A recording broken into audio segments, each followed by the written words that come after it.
College का second last day मुझे ज़रूरत से ज़्यादा लंबा लग रहा था। अथर से झगड़ा करने के बाद मैं सीधा राधिका मैम की क्लास में आया और कॉलेज ख़त्म होने का वेट करने लगा। पर सच तो ये था कि मुझे कॉलेज ख़त्म होने से कई ज़्यादा इंतज़ार शाम 5 बजे असाइनमेंट शुरू करने का था। टाइम पास करने के लिए कहानी सुनाता हूँ। सुनीता और राजेश्वरी दो स्कूल टाइम की सहेलियां थी। हालांकि सुनीता एज में राजेश्वरी से बड़ी थी, लेकिन दोनों की मुलाकात 5वीं क्लास में ही पहली बार हुई थी। दोनों की दोस्ती इतनी जबरदस्त थी कि इनके रिश्तेदार कहते थे कि सुनीता और राजी तो दूल्हा भी एक ही ढूंढ लेंगी। अब ऐसा प्रैक्टिकली तो पॉसिबल नहीं था, पर फॉर्चुनेटली दोनों सहेलियों की शादी दिल्ली में ही हुई। दोनों ने करोल बाग में ही घर लिया और दोनों को सिर्फ एक एक औलाद ही नसीब हुई, और वो औलादें अथर और पार्थिव कहलाई। हालांकि मुझमें और अथर में नाम के अलावा कुछ भी मैच नहीं था। वो जितना बेवकूफ मैं उतना ही स्मार्टी, वो जितना माचो कूल हैंडसम मैं उतना ही डब्बा चूतिया नर्डी।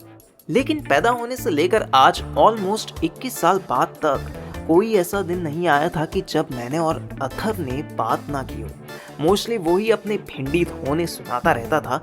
बचपन से ही उसकी लाइफ में एक के बाद एक भसड़ और लड़की आती रहती थी, लेकिन उसके चक्कर में हम दोनों के बीच कोई इशू बना हो, ऐसा कभी नहीं हुआ था। और अब मुझे अपनी लाइफ में फाइनली एक लड़की एंट्री करती दिखाई देने लगी थी कि मेरा अथर से कलेश हो गया। इन्हीं सब बकचोदियों को सोचते समझते शाम के 5 बज गए। आज भी दरवाजा गुंजा आंटी ने ही खोला। नमस्ते आंटी। मैं पार्थिव, पता है, आओ ना, अंदर आओ।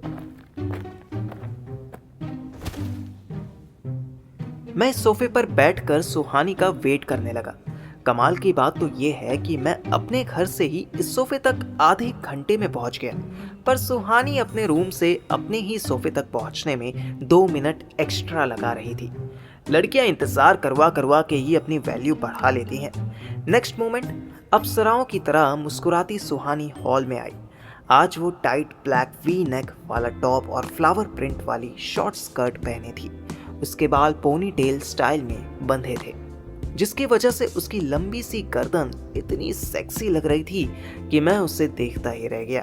सुहानी मेरे साथ बैठी। आज क्या बोलोगे? I like your neck. अरे बाप रे, ये तो दिमाग भी पढ़ लेती थी। उसकी खुशबू मेरी नाक से टकराई। मुझे याद आया कि कैसे अथर आयशा की खुशबू पहचान लेता था। सिर्फ नेक ही नहीं, मुझे तुम पूरी पसंद हो। पर क्या? पर तुम्हें तो अथर पसंद है ना? What? ये किसने कहा तुमसे? मैंने बैग से फाइल्स, हाइलाइटर समेत सारा सामान निकाल लिया। गुंजा आंटी फिर मंजुलिका की तरह छन छन करती आई और एक ट्रे में 2 ग्लास ऑरेंज जूस रख के चली गई। अब बोलो, मैंने कब अथर्व को पसंद कर लिया? वो मैंने ऑब्जर्व किया था। तुम कई बार क्लास में अथर्व की एंट्री पर उसे अपने पास वाली सीट ऑफर करती थी। हाँ, तो उतने से वो मुझे पसंद आ गया? कुछ भी? तुम लड़के ना कुछ भी कहानी बना लेते हो। अपनी ये घटिया ऑब्जर्वेशन को तुमने और तुम्हारे लफंगे दोस्तों ने पूरे कॉलेज में गाने की तरह गा दी होगी। क्यों? Not at all. फर्स्ट, चुगलियां करना, गॉसिप करना, बैक बिचिंग करना, ये सब मेरा काम नहीं है। एंड सेकंड, मेरी इस ऑब्जर्वेशन के बारे में अथर्व को पता भी नहीं है। एंड थर्ड, नहीं, ये कुछ भी एवं गैप नहीं है, इसके पीछे लॉजिक है। क्या लॉजिक है? लॉजिक ये है कि तुम उसे अपने आसपास इसलिए बैठाना चाहती थी क्योंकि तुम उसको लेकर क्यूरियस थी। तुम्हें जानना था कि इतना हैंडसम लड़का असल में कैसा है, मतलब उसका नेचर कैसा है, क्यों वो श्रेया के अलावा और किसी लड़की से बात नहीं करता। एंड इवन अब मैं श्योरिटी के साथ ये भी कह सकता हूँ कि तुम उसकी आवाज़ भी सुनना चाहती थी कि उसकी वॉइस का टेक्सचर कैसा है। जब मैं चुप हुआ तो मेरा दिल ज़ोर से धड़क रहा था। इतनी डिटेल में तो मैंने सोचा भी नहीं था जितना फ्लो में मैं बोल गया। मिस्टर पार्थिव, इतना डिटेल्ड ऑब्जर्व कैसे किया तुमने? एक्चुअली मुझे तुम दोनों ही बड़े यूनिक स्टूडेंट्स लगते थे। एनीवेज, कब किया तुमने इतना ऑब्जर्व? सारा दिन तो तुम अपने दोस्त के चेले बने घूमते रहते हो। क्यों? ताना मारते ही वो अपना निचला लिप दबाकर मुस्कुराई। आउच, ये लास्ट वाली लाइन जोर से लगी। अच्छा ये बताओ कि तुमने अपने दोस्त को ये ऑब्जर्वेशन क्यों नहीं बताई? यूं ही। एनीवेज, अब असाइनमेंट स्टार्ट करें। 15 मिनट निकल भी गए।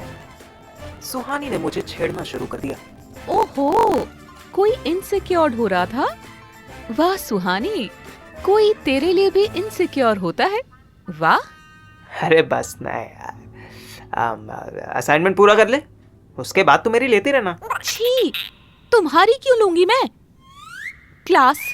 मैं बिल्कुल यही कहने वाला था कि मैं क्लास लेने की बात कर रहा था, पर ये पहले ही समझ गई और शरारती आंखों से देखती स्माइल करने लगी। क्यों किया? कोई इम्पोर्टेंट बात होगी।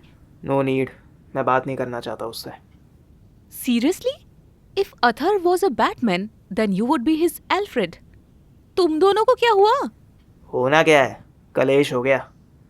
1 मिनट, तुम्हें कैसे पता कि मैं उसको गाइड करता हूँ? हो, स्टॉक तो कोई मुझे भी कर रहा है। शट अप ना, मैं तुम्हें क्यों स्टॉक करूंगी? शक्ल देखिए अपनी। हाँ देखी थी ना, एक बार बचपन में गलती से, फिर दोबारा देखने की हिम्मत नहीं हो पाई।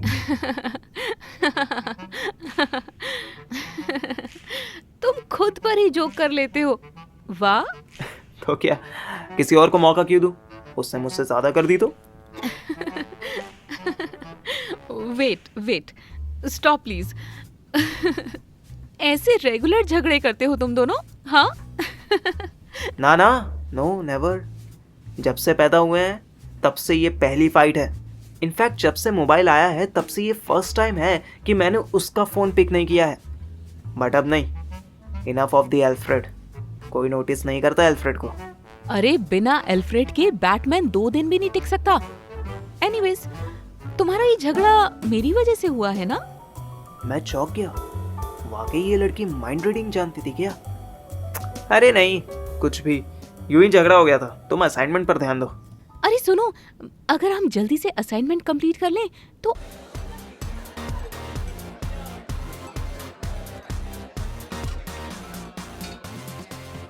हम ग्रुप स्टडीज का बहाना सेट करके रजौरी गार्डन पहुंचे। यहाँ एक फ्लैट के छोटे से हॉल में कम से कम 20 लड़के लड़कियां किसी फालतू म्यूजिक पर डांस कर रहे थे। पहली बार मेरे कानों को इतने लाउड म्यूजिक के सामने खुला छोड़ा गया था। मेरा दिमाग तड़प उठा। मैंने सुहानी के कान में कहा, मैं बाहर जा रहा हूँ। इतना लाउड म्यूजिक मेरे सस्ते वाले कान बर्दाश्त नहीं कर पा रहे हैं। सर दर्द हो रहा है। सुहानी ने कोहनी से मेरा हाथ पकड़ा और बाहर जाने की बजाय मुझे हॉल से होते हुए अंदर एक रूम में खींच कर ले गई। कमरे में घुसते ही म्यूजिक का असर कुछ कम हुआ। सुहानी ने गेट 8। रात के 11 बजे थे।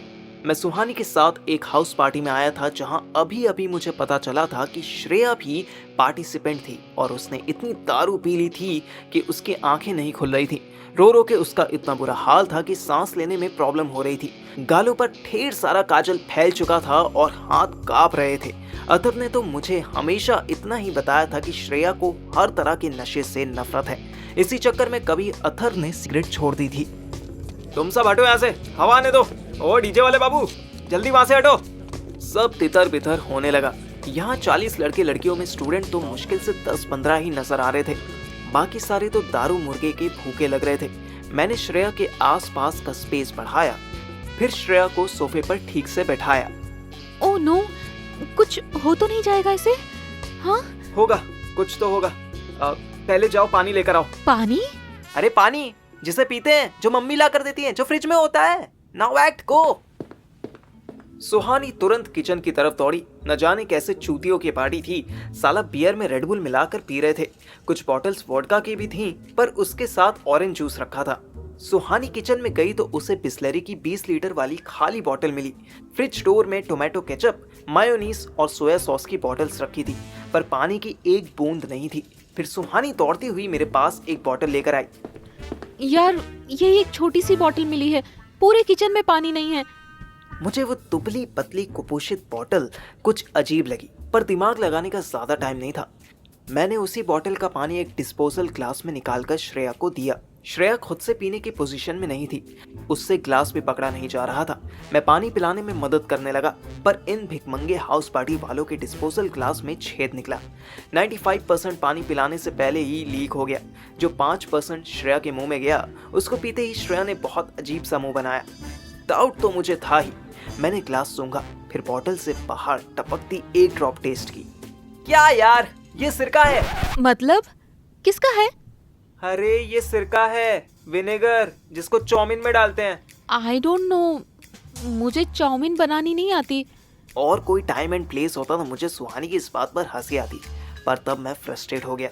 सीरियसली, तुम्हारा कॉमन सेंस और ह्यूमर क्या सिर्फ घर के वाईफाई से ही चलता है? बाहर नेटवर्क नहीं आता? क्या बक रहे हो? मुझे कुछ समझ नहीं आ रहा। ये सिरका है या विनेगर है तो तुम्हें क्या? पिलाओ ना इनको, होश में लाओ फॉर गॉड सेक। मुझे डर लग रहा है कि इन्हें कहीं कुछ। मेरे पेशेंस का जरूरत से ज्यादा टेस्ट हो चुका था। मैंने एक सिप विनेगर सुहानी को चखा दिया। छी, ये तो बहुत खट्टा है। फाइनली, इसे गोलगप्पे के साथ पीना। अभी जाओ और टेस्टलेस पानी लेकर आओ, श्रेया डिहाइड्रेट हो रही है। किचन में एक ड्रॉप पानी नहीं आ रहा है। क्यों आई मैं यहाँ? अपने साथ साथ तुम्हें भी फंसा दिया। क्यों आई तुम यहाँ? ये बहुत अच्छा क्वेश्चन है, बार बार पूछना खुद से, लेकिन मुझे लाकर गलती नहीं की। वेट। मैं उठा और किचन गया। सुहानी सही बोल रही थी, इवन किचन सिंक में भी पानी नहीं था। रूम में पड़ी फ्लैट ओनर की सेमी डेड बॉडी को जबरदस्ती उठाया तो उसने बताया कि आज मोटर चलाना भूल गए थे। फिर भी मैं 5 मिनट बाद एक जग पानी लेकर श्रेया के पास पहुंचा और कुछ उसको पिलाया और कुछ उसके मुंह पर छींटे मार दिए। कहाँ मिला पानी? श्रेया कुछ कुछ होश में आने लगी। बाथरूम से, बकेट में था थोड़ा।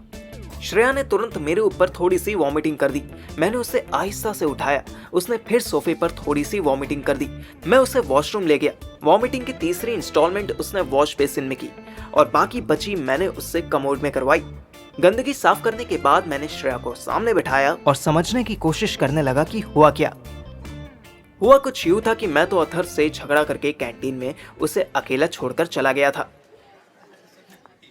पर मेरे जाते ही श्रेया अथर से मिलने आई थी।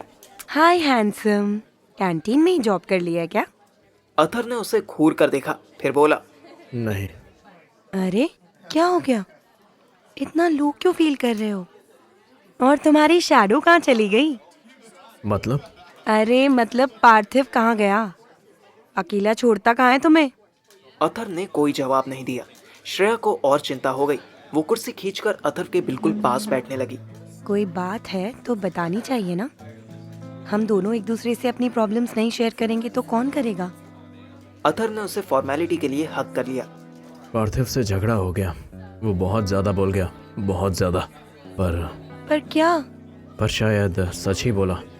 पता नहीं, दिमाग काम नहीं कर रहा। अरे मेरा बच्चा, ना ना उदास नहीं होते। बताओ मुझे क्या बोल गया, मैं खबर लेती हूँ उसकी। अथर को याद आया कि वो रीजन तो बता ही नहीं सकता, इसलिए वो चुप रहा कि श्रेया ने उसका फोन उठा लिया। लाओ, मैं खुद ही उससे बात करती हूँ। अथर ने तुरंत उसका फोन छीना। ये मत करो, वो हम दोनों के बीच की बात है, हम सॉर्ट कर लेंगे उसको। तुम उसको कुछ मत बोलना प्लीज। ठीक है, भड़कते क्यों हूँ? मैं तो तुम्हारा मूड। एनीवेज, मैं ये पूछने आई थी कि टैक्सेशन के नोट्स रेडी है ना? अथर हड़बड़ाया। टैक्सेशन का सारा स्टडी मटेरियल तो राधिका के घर रह गया था। मैं तुम इधर ही रुको, मैं अभी आता हूँ। ओ हीरो, कहाँ जाओगे? घर से लेकर आओगे क्या? तुम रुको, वहीं रुको, मैं आता हूँ, अभी रुको। अथर व राधिका ने आपस में नंबर्स एक्सचेंज नहीं किए थे, इसलिए राधिका से कांटेक्ट करने की अथर के पास 2 ही ऑप्शंस थे। फर्स्ट उसके घर जाओ, सेकंड उसके ऑफिस। अथर ऑफिस पहुंचा। राधिका मैम, आप अंदर हो? अंदर से कोई आवाज नहीं आई। अथर ने हॉल। क्या काम है? मेरे नोट्स, टैक्सेशन के नोट्स आपके पास? Okay, I'm busy at 3 p.m. today. Come to my house in the evening. 6 p.m. sharp. Athar जानता था कि राधिका ये रूड होने का ड्रामा अपनी रेपुटेशन बनाए रखने के लिए करती है, फिर भी उसको राधिका का ये बिहेवियर हर्ट कर गया। शायद इस वक्त उसे कोई चाहिए था जो उसे इमोशनली पैम्पर करता, पर सारे पैम्परिंग हाउस तो बिजी हो गए थे। लास्ट नाइट आयशा से झगड़ा हो चुका था। स्वीटी ने उससे डिफेंड जरूर किया था, पर उसका आयशा से इतनी बदतमीजी से बात करना कहीं ना कहीं अथर्व को डरा रहा था कि अगर कभी उसने स्वीटी की कोई बात इग्नोर कर दी तो शायद वो उसके साथ भी इतनी ही बुरी तरह बिहेव करेगी। मुन्नी से तो उसका दिल कभी लगा ही नहीं था। श्रेया से इमोशनल अटैचमेंट था, लेकिन उसको वो कुछ बता नहीं सकता था। राधिका शाम से पहले कुछ सुनना, कुछ भी समझना नहीं चाहती थी। एक मैं ही था जिसे वो कोई भी बात कैसे भी वर्ड्स में बता सकता था, पर मेरे पास आकर खुद से बात करने की उसकी हिम्मत नहीं हो रही थी। कुल मिलाकर चारों तरफ से अथर्व इतना कमजोर फील कर रहा था कि कॉलेज खत्म होने के बाद वो श्रेया से बिना मिले ही सीधे अपने घर पहुंचा और रूम का गेट बंद करके सो गया। पर जब श्रेया घर जाने के लिए पार्किंग में खड़ी अपनी कार के पास आई तो उसे वाइपर में फंसी एक चिट्ठी मिली। शाम 6:05 पर अथर्व राधिका के घर पहुंचा। डोर ओपन होते ही अथर्व को राधिका के चेहरे पर एक शिकायत दिखी। वो अंदर आया। राधिका ने दरवाजा बंद किया। अंदर डेकोरेटिव टेबल लैंप्स की लाइट बहुत रोमांटिक एटमॉस्फेयर बना रही थी। ठीक उसी टाइम पर एक कार राधिका के घर से थोड़ी दूर रुकी। I told you to come sharp 6. Remember? I am sorry. Radhika ने अथर्व की हालत देखी। उसके बाल देखकर लगता था कि वो बाइक से उठकर नहीं बल्कि बिस्तर से निकल कर आ रहा है। राधिका ब्लू कलर की कॉटन साड़ी पहनी थी। आओ ना, बेडरूम में चलते हैं। नहीं मैम, आप बस नोट दे दीजिए, मैं फिर कभी बाद में आता हूँ। अभी मेरा व्हाट? मूड नहीं है? तुम्हारी वजह से जिस मूड को मैं 5 साल से कंट्रोल कर रही थी वो अब आउट ऑफ कंट्रोल हो गया है, और यू आर सेइंग कि तुम्हारा मूड नहीं है? अथर्व कुछ ना बोला। राधिका अथर्व के पास आई और उसे जबरदस्ती किस करने लगी। अथर्व मना करने लगा पर राधिका नहीं मानी। राधिका ने किसिंग करते करते सेंटर टेबल पर रखा ग्लास, बोन चाइना बाउल समेत सारा सामान नीचे फेंक दिया और अथर्व को उस पर लिटा दिया। घर की सारी खिड़कियां दरवाजे बंद थे, इसलिए दोनों की आवाज बाहर नहीं जा रही थी, लेकिन ग्लास विंडो से दिखाई सब कुछ दे रहा था और श्रेया चोरी छुपके राधिका को अथर्व के कपड़े उतारते देख रही थी। उसकी आंखों से बरसात शुरू होने लगी।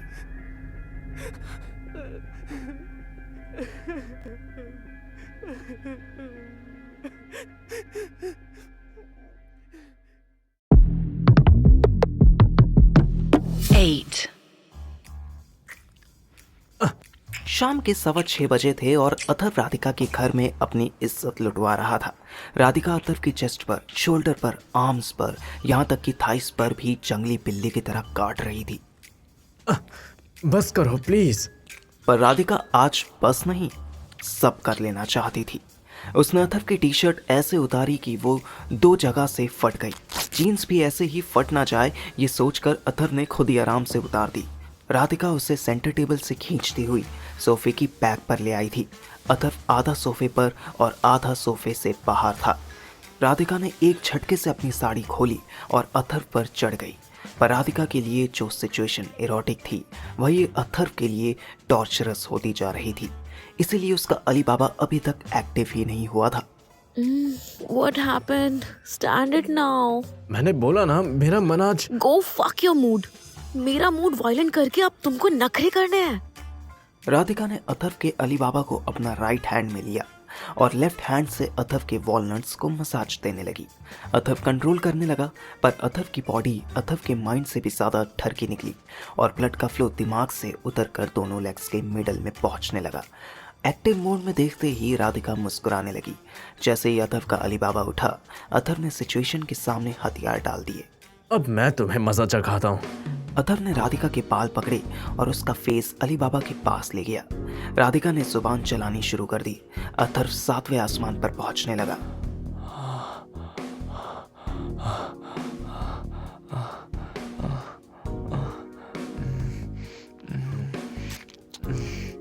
अब अथर्व भी हीट पकड़ चुका था।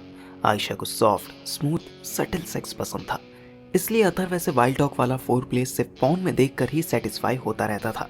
पर आज राधिका ने उसके अंदर के जानवर को जगा दिया था। उसने राधिका को बालों से पकड़कर ही अपने पास खींचा और उसके ग्लोब्स पर लव बाइट्स देने लगा। अथर्व के मन में एक और वाइड एक्ट पनपने लगा। Oh yes yes, bite me again. उसने राधिका के दोनों हाथ फोर्सफुली सोफे की बैक पर रखवाए, उसके घुटनों को सोफे की सीट पर रखने के लिए कहा और अली बाबा को गुफा की बजाय रेस्ट्रिक्टेड टनल में घुसाने की कोशिश करने लगा। No no no, not there, not there, वो रॉन्ग साइड है। नहीं, डोंट। राधिका को अपना वाइल्ड होना महंगा पड़ रहा था। उसने सपने में भी नहीं सोचा था कि सीधा, शरीफ, हैंडसम दिखता अथर्व रॉन्ग साइड जाते जाते सीधे टनल सेक्स करने की हिम्मत करेगा। Oh no, yes, oh my god, बहुत दर्द हो रहा है, बट डोंट स्टॉप, होने दो। अथर्व सेक्स से ज्यादा डोमिनेंस एंजॉय कर रहा था कि उसकी नजर सामने विंडो पर पड़ी। बाहर अंधेरा होने लगा था, पर फिर भी उसने एक झलक में ही श्रेया को पहचान लिया। आई कांटेक्ट होते ही श्रेया विंडो से हट गई। जब उसने अथर्व और राधिका को किस करते देखा, वो तभी विंडो से हट जाना चाहती थी, पर उसके पैर हिल ही नहीं रहे थे। वो इतनी शॉक हुई थी कि उसकी बॉडी मूव ही नहीं कर रही थी। उसकी आंखों से लगातार आंसू बहे जा रहे थे। जब उसने अथर्व को डोमिनेट करते देखा, तब तो उसकी सांसें ही रुकने लगी। पर अथर्व से आई कांटेक्ट होते ही उसकी बॉडी का मूवमेंट लौट आया। अथर्व से नजर मिलते ही उसे ऐसा लगा जैसे अथर्व नहीं, बल्कि वो कोई क्राइम कर रही है। श्रेया तुरंत अपनी कार के पास आई और फफक फफक के रोने लगी।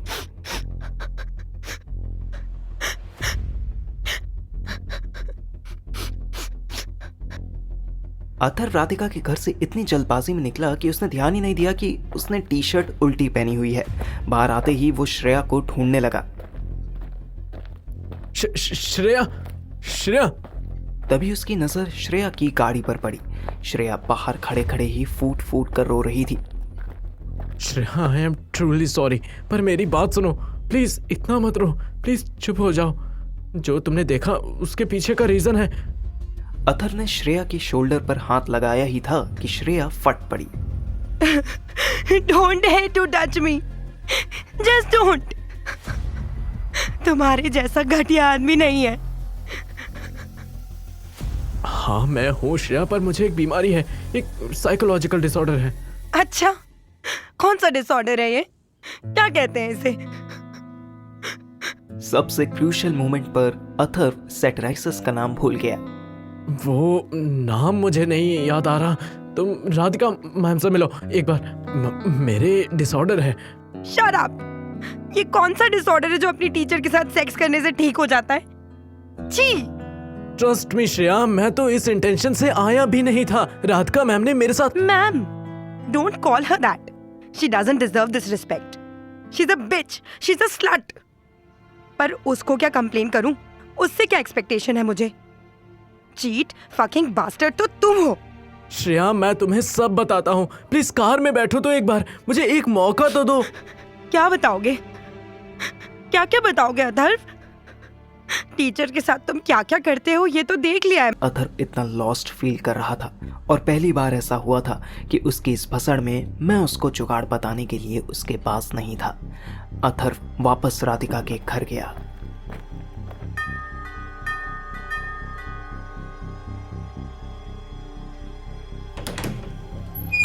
Listen Radhika, you should tell her about my enlistment. Radhika nightie पहन चुकी थी। दोनों गेट पर खड़े खड़े ही बातें करने लगे। What ailment? It's a psychological disorder. और वो कभी नहीं समझेगी। मुझे भी किसी ने नहीं समझा था। Just calm down, sit and relax. Don't, please don't. आज नहीं, आज ज्ञान मत छोड़ो। बस इतना करो कि श्रेया को मेरे डिसऑर्डर के बारे में बता दो please. And then you think she will give you a hug और बोलेगी चलो कोई बात नहीं? हाइपरसेक्सुअल हो, सेटराइसिस है तुम्हें। तुम्हारा तो बर्थ राइट है टीचर के साथ सेक्स करना, राइट? तुम जानते हो वो तुम्हारे लिए कभी फिट थी ही नहीं, फिर क्यों तुम्हें उसको जस्टिफिकेशन देनी है? क्योंकि मैं उससे प्यार करता हूँ। मुझे उससे शादी करनी है। मेरी माँ को वो पसंद है। मेरी फैमिली के लिए उससे अच्छी लड़की नहीं हो सकती। You know what, Atharva? हमारे तुम्हारे जैसे लोग शादी के लिए बने ही नहीं है। We are not meant for it. वो डेफिनेटली तुम्हारी फैमिली के लिए परफेक्ट होगी, पर तुम्हारे लिए आई डोंट थिंक सो। बिल्कुल नहीं। तुम तुम जबरदस्ती शादी कर भी लोगे ना तो कुछ टाइम बाद वो तुम्हारे लिए सेक्स टॉय से ज्यादा कुछ नहीं होगी। कम से कम उसकी लाइफ तो नॉर्मल रहने दो। अथर्व जाने लगा। अरे where are you going? You need to release, right? No, I need some suggestions. अगर दे सकती हो तो बताओ, नहीं तो मैं जाता हूँ। दे सकती हूँ। My suggestion is stay, let her go. आओ अंदर और जो अधूरा था उसे पूरा करो। वैसे भी that bitch has ruined our mood। Atharv पास आया। राधिका मुस्कुराई। अथर्व ने एक पावरफुल थप्पड़ राधिका के मार दिया। मूड बना तेरा या और बनाओ? राधिका एक हैरानी से उसे देखती रह गई। अथर्व घर से बाहर निकला, बाइक स्टार्ट की और श्रेया के घर के लिए निकल पड़ा।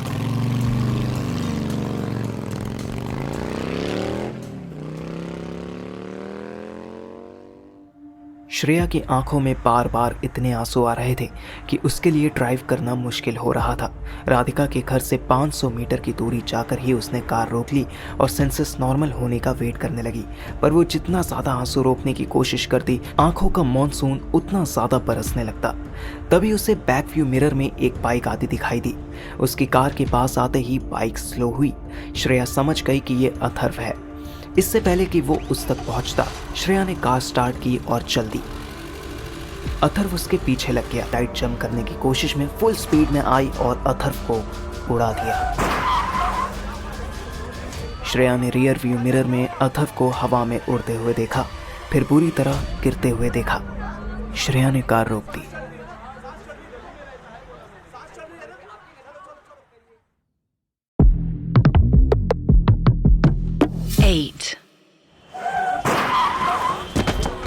वैगनर ने बस पिकअप लिया ही था कि अथर्व सामने आ गया और उससे पहली बार बिना फ्लाइट टिकट लिए उड़ने का मौका मिला।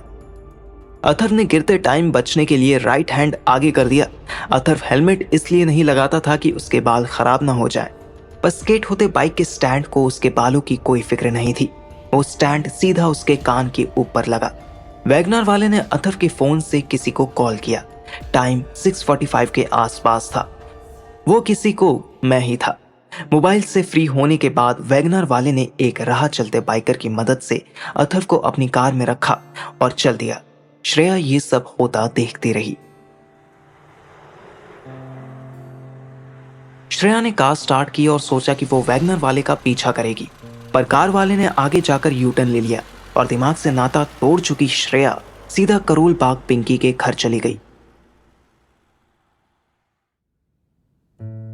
पिंकी को सामने देखते ही श्रेया पूरी तरह रोई।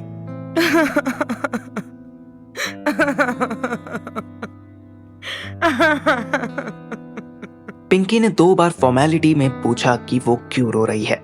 श्रेया ने शॉर्ट में बता दिया कि अथर्व ने उसे चीट किया है।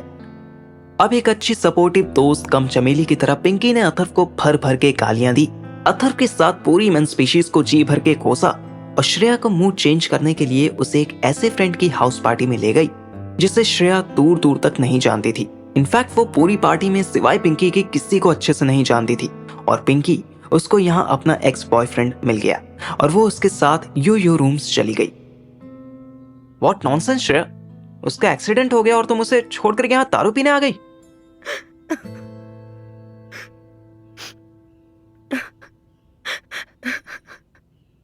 आई डोंट नो मुझे क्या हुआ। मेरा दिमाग काम नहीं कर रहा था। I was numb. No you are dumb. बेवकूफ लड़की, वो कहाँ के इस हॉस्पिटल में है ये पता करने की कोशिश की। श्रेया ने ना में सिर हिलाया और सुबकने लगी। तुमने मुझे वो लेटर दिया ही क्यों? नहीं देना था। तुम्हें सीरियसली लगता है कि मैं अथर्व की चुगली करूंगा? पर तुम दोनों के बीच झगड़ा हुआ था ना। अरे 100 झगड़े हो जाएं तब भी उसके सीक्रेट्स किसी के साथ शेयर करने की मैं सोच भी नहीं सकता। एनीवेज, वो झूठ नहीं बोल रहा है, उसको सच में सैटिराइसिस है।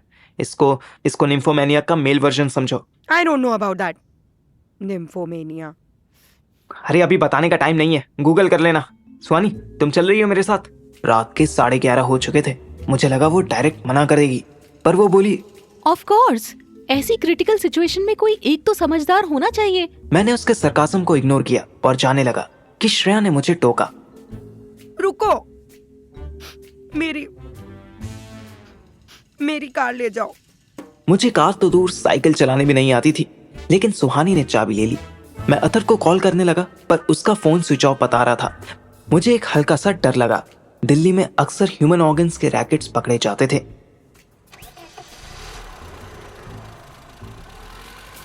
अगर अथर्व को भला आदमी हॉस्पिटल ले गया है तो हॉस्पिटल का नाम पता लगाने का बेस्ट तरीका यही था कि जहां एक्सीडेंट हुआ है वहां के लोगों से पूछ लो। पर 4-5 घंटे पहले हुए एक्सीडेंट के बारे में भी लोग ऐसे अनजान बन रहे थे जैसे मैं 1920 की कोई हॉरर स्टोरी मांग रहा हूं। सुहानी ने मुझे टोका। अथर्व कॉल नहीं उठा रहा तो क्या हुआ? उसके पापा का नंबर ट्राई करो। टोन भी सिली। फर्स्ट ऑफ ऑल उसके केबीसी पापा का नंबर मेरे पास क्यों होगा? दूसरा, अगर नंबर होता भी तो मैं उनको कॉल नहीं करता, क्योंकि अगर उन्हें एक्सीडेंट के बारे में कुछ भी पता चला ना तो वो बेवजह पैनिक हो जाएंगे। Now you are talking nonsense. उनके एक एंड ओनली बेटे का एक्सीडेंट हुआ है। बेवजह पैनिक होने वाली क्या बात है इसमें? सॉलिड वजह है पैनिक होने की एंड दे डिजर्व इट। क्या पैनिक होना?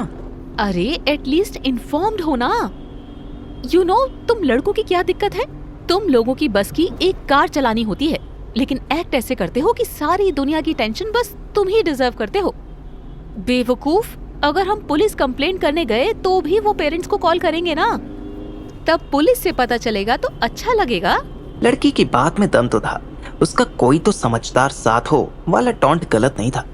मेरे पास सुनीता आंटी का तो नंबर नहीं था, इसलिए मैंने अपनी माँ से उनका नंबर लिया और इससे पहले कि माँ बोले आते टाइम पुदीना लेते आइयो, मैंने कॉल डिस्कनेक्ट कर दिया। सुहानी का आइडिया परफेक्ट निकला। अंकल आंटी दोनों श्री गंगाराम हॉस्पिटल में अथर्व के साथ ही थे। हम दोनों भी जल्दी से पहुंचे।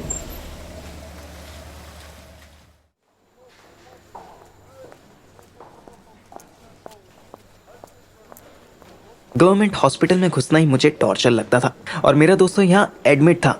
मैंने सुहानी को लॉबी में ही रोका और मैं उससे मिलने गया। अथर्व बहुत बड़े ओपीडी हॉल में एक बेड पर लेटा था, पर एक से दूसरे बेड के बीच में ग्रीन पर्दे लगे थे। अंकल आंटी आसपास बैठे हुए थे। अथर्व को हेड इंजरी हुई थी। उसके राइट हैंड पर भी प्लास्टर बंधा था। उसे 2 घंटे इमरजेंसी में ट्रीटमेंट मिला था। अब अंकल उसे किसी प्राइवेट हॉस्पिटल में शिफ्ट करने की बात कर रहे थे। सुनीता आंटी तो फिर भी स्ट्रांग नजर आ रही थी, पर उसके पापा की आंखों में आंसू भरे थे। मैंने दोनों को इंसिस्ट करते सुबह तक के लिए घर भेज दिया। अथर्व होश में था, पर बहुत धीरे बोल रहा था। कमीने, टाइम मिल गया तुझे? भोसड़ी वाले, एक दिन मेरे बिना वन पीस नहीं रह पाया तू? हाँ, मैं एक हफ्ता नहीं आता तो तू सीधा निगम बोर्ड घाट में मिलता। अथर्व ने हंसने की कोशिश की, पर उसको दर्द होने लगा। उसने शॉर्ट में मुझे वो सारी बातें बताई जो मैं श्रेया से सुन चुका था। बस राधिका को थप्पड़ मारने वाली बात मुझे अब पता चली। तेरा वो हेट लेटर कहाँ है? अथर्व ने जीन्स की फ्रंट पॉकेट की तरफ इशारा किया। साले आगे की पॉकेट चेक करूं, फटी तो नहीं है? अथर्व 2 ग्राम हंसा। लेटर हिंदी में लिखा था। मैंने पढ़ना शुरू किया। तुम जिसकी महबूबा हो वो जालिम बेगैरत शख्स अपनी टीचर से भी जिस्मानी ताल्लुकात बनाता है, अपनी पड़ोसन को भी जबरदस्ती छत पर बुलाकर बेजा हरकतें करता है, और उसकी एक 16 बरस की रिश्ते की बहन भी है जो उसको ऐसे सुख देती है जो अच्छे घरों की लड़कियां सोच भी नहीं सकती। मैं तुम्हें इसलिए बता रहा हूं कि ऐसे आदमी के साथ तुम्हारी जिंदगी जहन्नुम ना हो। तुम्हारा खैर ख्वाह। ये तो डायरेक्ट अनारकली ने लिखा है। एक बात बता, श्रेया को ये अरबी फारसी समझ कैसे आई? अथर्व ने मेरे कान को अपने मुंह के पास लाने के लिए कहा। ये जिस्मानी ताल्लुकात क्या होता है? मुझे हंसी आ गई। देख, बेगैरत तो वो होता है जिससे शर्म ना आती हो, जैसे कि तू। जिस्मानी ताल्लुकात बोले तो फिजिकल रिलेशन। बेजा हरकतें आई थिंक गंदी हरकतों को उर्दू में कहते होंगे। और जहन्नुम मीन्स हेल। वो तो तेरी लाइफ हो ही गई है। और खैर ख्वाह क्या है? और ये नोबल वर्क तुम कैसे करोगे? कार चलानी तो तुम्हें आती नहीं, मैं ही खुद को घर छोड़ूंगी। तुम रहने दो। वैसे भी मम्मी को बोला था कि सुबह आऊंगी, सो आई एम गुड। तुम दोनों को प्राइवेसी चाहिए? ओके, तुम आंटियों की तरह चुगली करो, मैं कैंटीन जा रही हूँ। उसके जाने के बाद मैं बोला, तेरी रिपेयरिंग में तो लंबा टाइम लगेगा ना? 15-20 दिन तो कहीं नहीं गए। एग्जाम्स और स्टडीज की तो माँ बहन हो गई। मतलब लाइफ की माँ बहन एक हो रखी है यार। तुझे एग्जाम्स की पड़ी है, इस हालत में अगर फेल भी हो जाओ ना, तब भी पापा मुझे कहीं नहीं भेजने वाले। पापा भूलेंगे भी तो मम्मी उनकी सुनेगी नहीं। पर यार, राधिका, आयशा सब इतनी सेल्फिश निकलेंगी, सोचा नहीं था।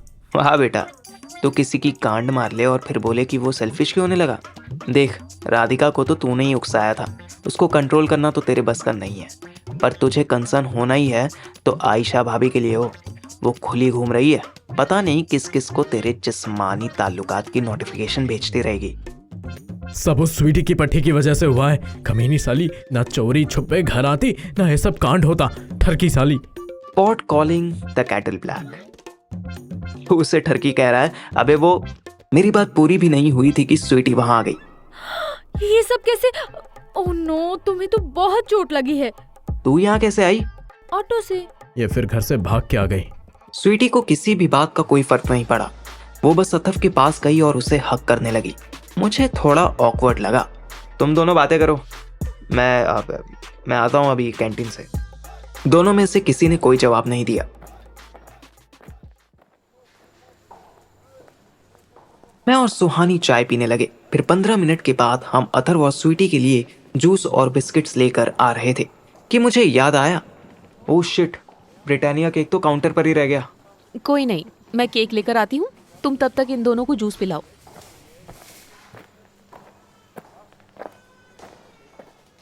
मैं ओपीडी में घुसा तो देखा कि अथर्व के बेड को चारों तरफ से ग्रीन कलर के कर्टन से कवर किया हुआ है।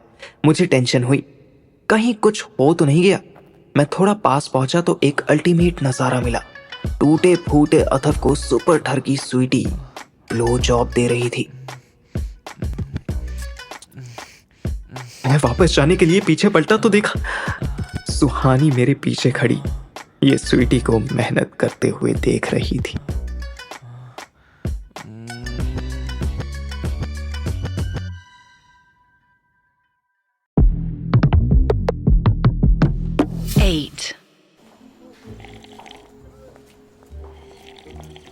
रात के 2 बज रहे थे। मैं और सुहानी दोबारा कैंटीन में आकर फिर चाय पीने बैठ गए। जो नज़ारा हम दोनों देख कर आए थे उसे याद करके तो चाय पीना भी मुश्किल हो रहा था।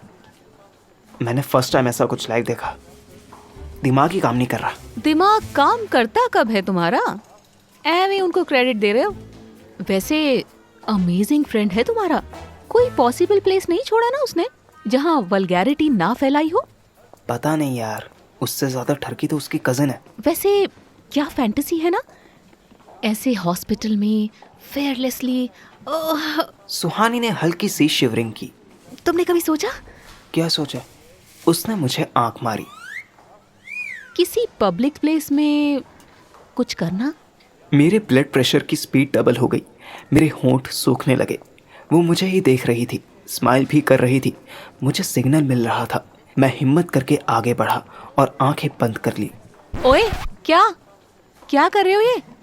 तुमसे इतना पूछा कि सोचा या नहीं सोचा, तुम तो फैलने लगे। एक मारूंगी अभी।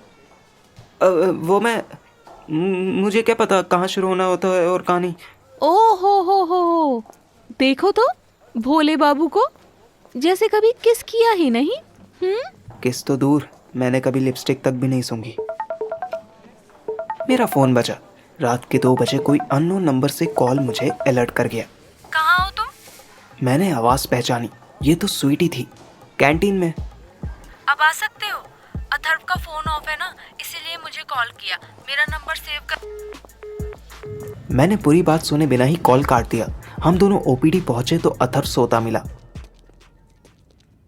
ओ हाय, तुम पार्थिव की गर्लफ्रेंड हो? इससे पहले कि सुहानी उसको करारा जवाब देती, मैं बीच में बोल पड़ा। क्या तू मतलब कुछ भी बोलती है? दोस्त है हम, बस। ये कब सोया?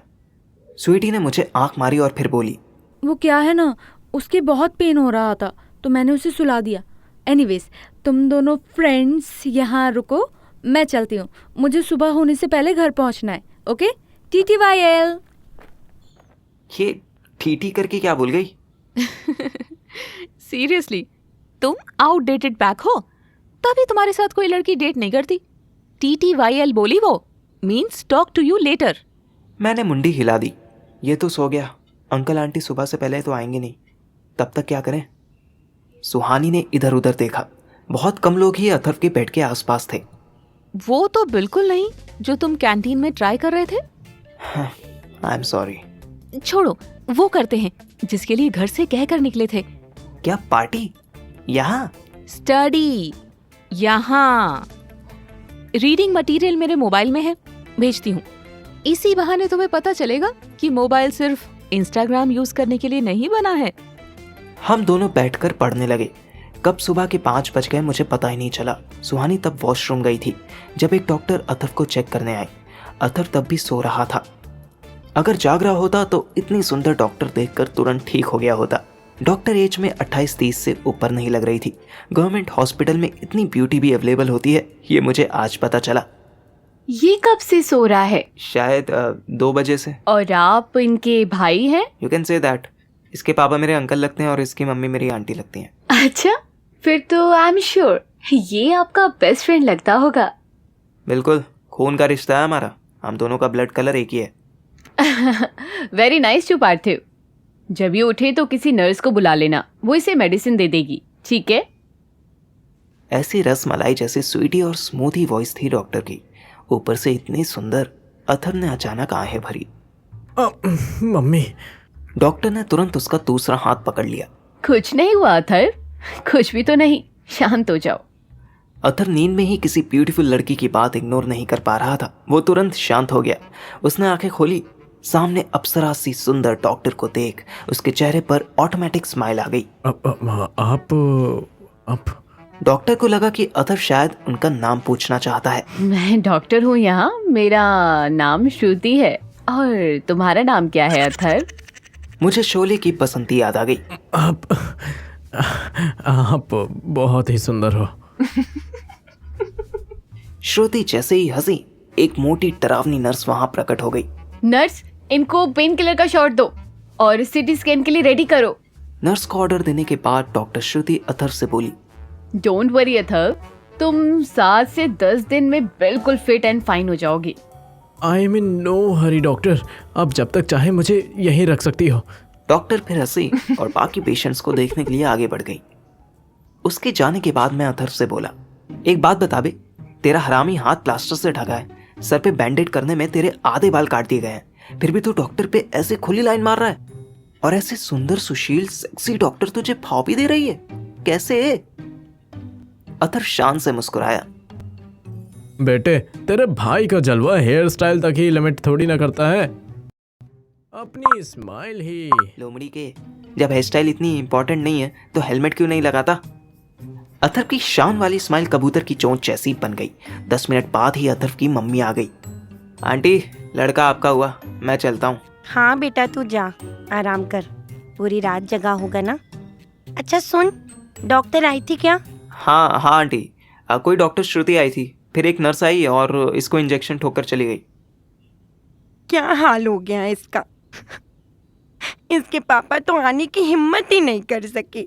मम्मी, उनको अपना काम ज्यादा प्यारा है, इसलिए नहीं। चुप कर तू, तेरे लिए क्या नहीं करते वो। उनकी जबान पे मत जा। गुस्सा करते हैं, डांटते हैं, पर तुझे कितना प्यार करते हैं ये नहीं देखता तू। इतनी महंगी बाइक दिला दी तुझे और तूने क्या किया? मैंने क्या किया माँ? तूने जाके एक्सीडेंट कर लिया। मैंने आंटी को टोका। आंटी, एक्सीडेंट किया नहीं जाता, हो जाता है, तभी हम उसे तू एक्सीडेंट। चुप कर, इसका चमचा है तू तो। मुझसे पहले तो तेरा दूध टपकता है इसके लिए।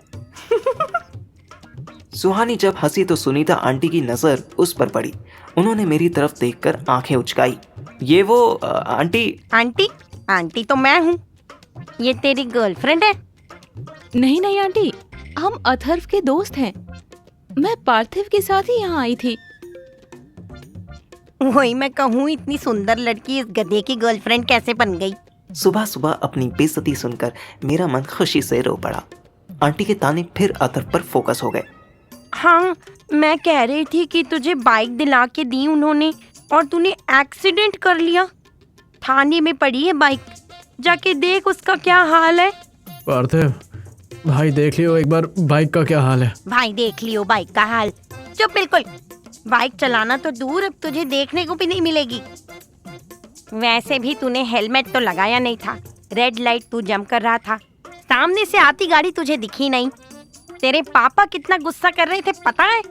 बोले ऐसा बुरा हाल किया है बाइक का और इंश्योरेंस भी नहीं मिलेगा। मेरी कैपेसिटी से ज्यादा ड्रामा हो रहा था। आंटी तो फिर भी 4-5 घंटे की नींद लेकर आई थी, पर मैं पूरी रात का जगह फ्रस्ट्रेट हो रहा था। मैंने सुहानी को इशारा किया, वो समझ गई। हम दोनों धीरे से उठे और बाहर निकल गए। सुहानी चुप थी। उसको देखकर लग रहा था कि वो थकावट को कंट्रोल कर रही है। हे सुहानी, सुनो ना। ए पार्थिव, बोलो ना। तुम पहले मेरे घर जाओगी, मुझे ड्रॉप करोगी, फिर अपने घर जाओगी, राइट? इस कार में ऑटो पायलट मोड होता तो मैं यही करती, पर तुम्हें छोड़ने के बाद उस पार्टी में जाना होगा ना जहाँ श्रेया है। उसको कार वापस करके फिर घर जाऊंगी। तो डायरेक्ट वहीं चलो ना, हम दोनों साथ वॉक करते हुए तुम्हारे घर तक चले जाएंगे। और तुम फिर अकेले अपने घर जाओगे? उसकी तो मुझे आदत है, पर तुम्हारे साथ वॉक करते हुए अगर आऊँ तो। सुहानी मुस्कुरा दी, मैं भी मुस्कुराया। हम दोनों सुबह 6 बजे पार्टी प्लेस पहुंचे। पार्टी वाले घर का हाल बुरा था। मेन डोर खुला था। हॉल में करीब 20 लड़के लड़कियां एक दूसरे के ऊपर लेटे कुत्तों की तरह सो रहे थे। श्रेया दूसरे बेडरूम में अकेली बेड पर एल शेप बनाकर सो रही थी। सुहानी ने मेरी तरफ देखा। मैंने कंधे उचका दिए। उसने कार की चाबी श्रेया के हाथ के पास रख दी। तुम 2 मिनट रुको, मैं वॉशरूम होकर आती हूँ। सुहानी के वॉशरूम जाते ही मैं श्रेया के पास ही बेड पर बैठ गया। मेरी आंखें बोझिल हो रही थी। 5 मिनट बीत गए। सुहानी नहीं आई तो मैं पीठ सीधी करने के लिए मैं बेड के बिल्कुल कॉर्नर में श्रेया से कोई 2 इंच की दूरी बनाकर लेट गया। मेरी आंखें बंद हुई। मुझे फ्लैश की आवाज सुनाई दी। मुझे लगा सुहानी आकर मुझे उठा देगी, पर वो नहीं आई। फिर मैं सपनों की दुनिया में खोने लगा। अचानक मुझे अपनी चेस्ट पर एक हाथ फील हुआ। मैंने बिना आंखें खोले ही उसे टच किया। ये हाथ बहुत ही सॉफ्ट, प्यारा सा था। सुहानी, सुहानी तुम बहुत अच्छी हो। वो हाथ मेरे मुंह के पास आया। मैंने हथेली चूम ली। सुहानी ने कोई ऑब्जेक्शन नहीं किया। मैं नींद में ही उसको बाहों में भरने की कोशिश करने लगा। उसने अब भी कोई ऑब्जेक्शन नहीं किया। मेरा मन लाइफ के पहले किस के लिए मचल उठा। मैंने आंखें खोली तो देखा मैं सुहानी नहीं बल्कि श्रेया को बाहों में दबोचे लेटा हूं।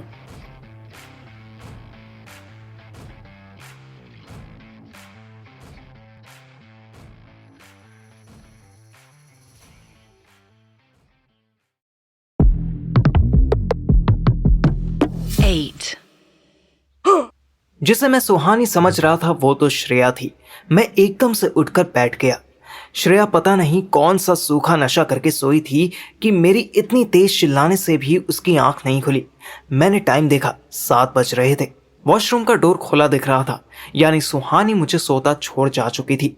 अचानक से श्रेया ने करवट ली और मुझ पर हाथ रख दिया। फिर मुझे अपनी तरफ खींचने लगी। अरे अरे श्रेया, मैं हूं, क्या कर रही हो? अथर्व, मेरे पास आओ ना प्लीज। अरे पागल लड़की, मैं अथर्व नहीं, पार्थिव हूं, छोड़ो मुझे। श्रेया ने रात में औकात से बाहर शराब पी थी जो अब ठरक बनकर निकल रही थी। जब वो नींद में मुझे नहीं खींच पाई तो खुद मेरे पास आ गई। मैं बेड से पैर लटका कर बैठा हुआ था। उसने मेरी गोद में अपना सर रख लिया और मेरे पैर को कस के पकड़कर किसी बच्ची की तरह सिकुड़ कर लेट गई।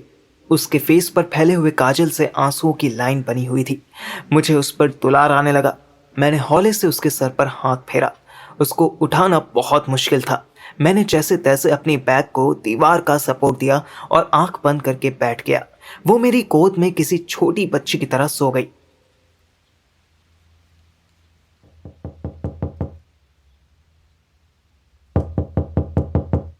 बार बार होती डोर नॉक से मेरी नींद टूटी। मैं बैठे बैठे ही सो गया था। 10 बज चुके थे। दरवाजे के पास पिंकी खड़ी स्माइल कर रही थी। बेवकूफ औरत खुले हुए डोर पर नॉक कर रही थी। श्रेया अब भी मेरी गोद में बेसुध पड़ी सो रही थी। उसकी आवाज बिल्कुल चुगली वाली आंटियों जैसी थी। ओए होए होए, कल तेरे दोस्त ने इसको डिच किया तो तू आज चांस मारने आ गया। वाह पार्थिव, तेरा सही है।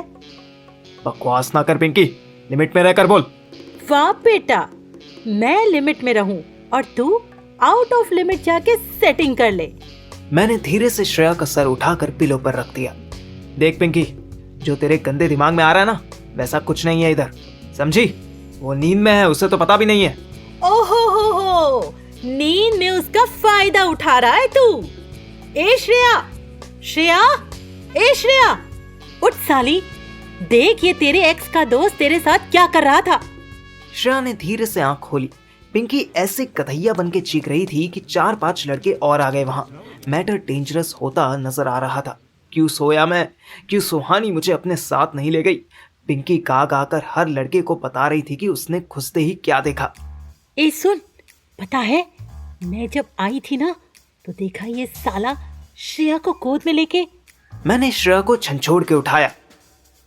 देख श्रेया, अपनी दोस्त को समझा, ये कुछ भी पक रही है हमारे बारे में। क्या हो रहा है यहाँ? इधर मैं श्रेया को जल्दी जल्दी समझाने लगा कि कंफ्यूजन क्या है। उधर हॉस्पिटल में आधे बैठे आधे लेटे अथर्व को मम्मी एप्पल काट के खिला रही थी। अरे बस माँ, अब एक ही दिन में सारा विटामिन मत खिलाओ। सही बात है, तुझे एप्पल नहीं गाली खाने की जरूरत है। पापा आएंगे शाम को, बताऊंगी उन्हें। हैं? मैंने क्या किया? इतना बड़ा कांड करके बैठा है, पूछता है मैंने क्या किया? श्रेया से झगड़ा क्यों किया तूने? क्यों उसका दिल दुखाया? अथर्व झटके से हिल गया। 24 घंटे से भी पहले मम्मी को ये बात कैसे पता चली? ये किसने कहा आपसे? तुझे क्या लगा कि मुझे कुछ पता नहीं चलेगा? अरे मैं भी हर तरफ की खबर रखती हूँ। वो जो शालू है ना, शालू, अरे तेरी शालू आंटी 3 महीने पहले किट्टी में भी आई थी, याद है? कैसे याद रहेगा मम्मी? एक लिस्ट दे दो कि कितनी सहेलियां हैं आपकी। चुप रह। अरे उनकी बेटी तेरे कॉलेज में पढ़ती है, पिंकी। हाँ पिंकी। उसने अपनी मम्मी को, मेरा मतलब शालू को बताया। शालू ने पूनम को बताया। अभी पूनम कौन है माँ? हाय श्रेया की मम्मी को नहीं जानता तू? मम्मी यार कैसी बातें करती हो? उसका आधार लिंक किया था क्या मैंने, जो मैं उसका नाम जानूंगा? हाँ ठीक है, तो उसने व्हाट्सएप किया कि अथर्व ने श्रेया से झगड़ा कर लिया है। मैंने तो तुरंत टोक दिया उनको कि गलती श्रेया की ही होगी, तू बस उसके इशारों पे नाचता रहता है। मम्मा प्लीज। क्या प्लीज? मुझे पता है तेरी ही गलती है, पर उनके सामने थोड़ी बोल सकती थी। उनको बताया फिर कि तू तो यहाँ हॉस्पिटल में पड़ा है, तुझे देखने आएंगे वो। अरे सुन, तुझे पता है श्रेया रात घर भी नहीं गई। अथर्व कुछ ना बोला। वो ये सारी बातें तो मेरे मुंह से सुन चुका था।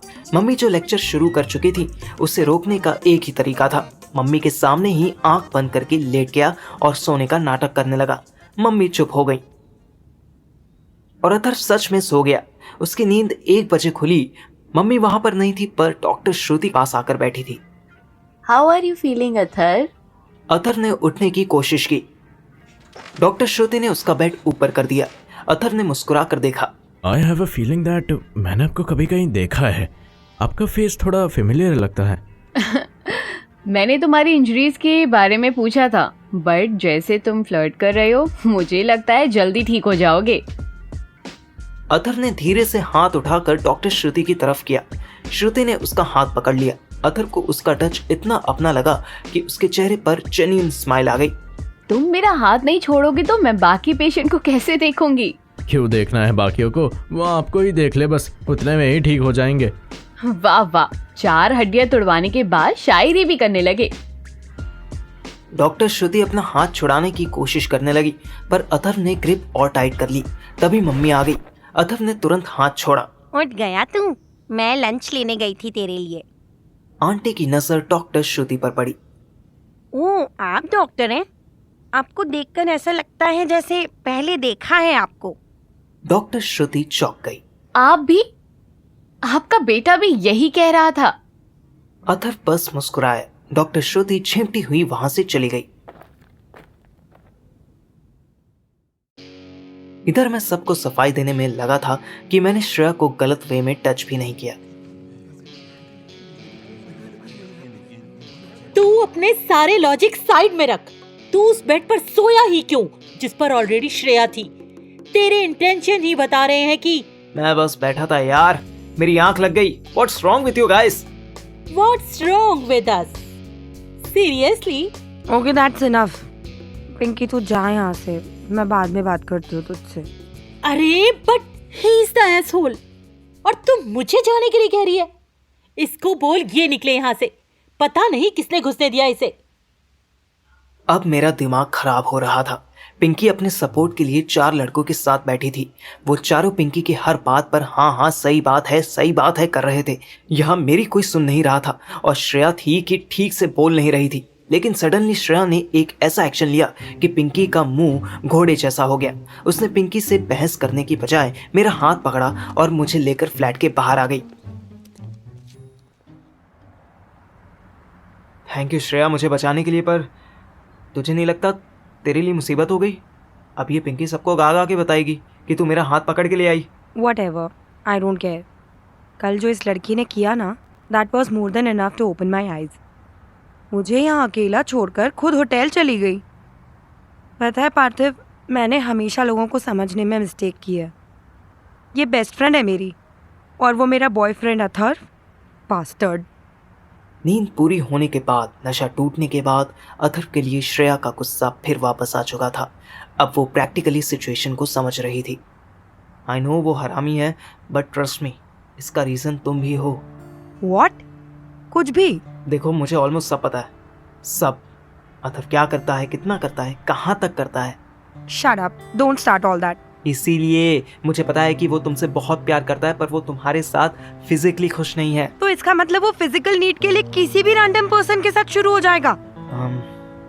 हाँ, ऐसा होना तो नहीं चाहिए, पर हाँ, वो ऐसा करेगा क्योंकि उसको सैटिराइसिस है। हैं? ये क्या है? मैंने बताया था तुम्हें, याद है? निम्फोमैनिया का मेल वर्जन।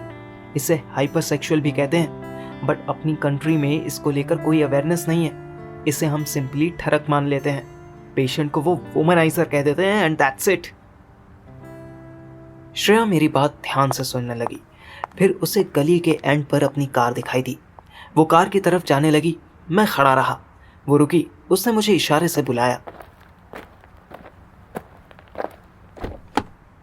को मना तो कर रही थी, पर वो यही चाहती थी कि अथर्व जो भी करना चाहता है आज कर ले। श्रेया ख्वाबों की दुनिया से बाहर आई और मुस्कुराते हुए बोली, नहीं, उसने कन्विंस करने की कोशिश बहुत बार की, बट ही नेवर फोर्स्ड। तू छत वाली रात याद कर रही थी ना? मैंने स्माइल की। वो ब्लश करने लगी। उसने मेरे हाथ पर मजाक मजाक में 2 पंच मारे। मैंने उसके दोनों हाथ पकड़ लिए। हम हंसने लगे कि तभी पता नहीं कहां से पिंकी कार के सामने प्रकट हुई और हम दोनों की वीडियो बनाने लगी।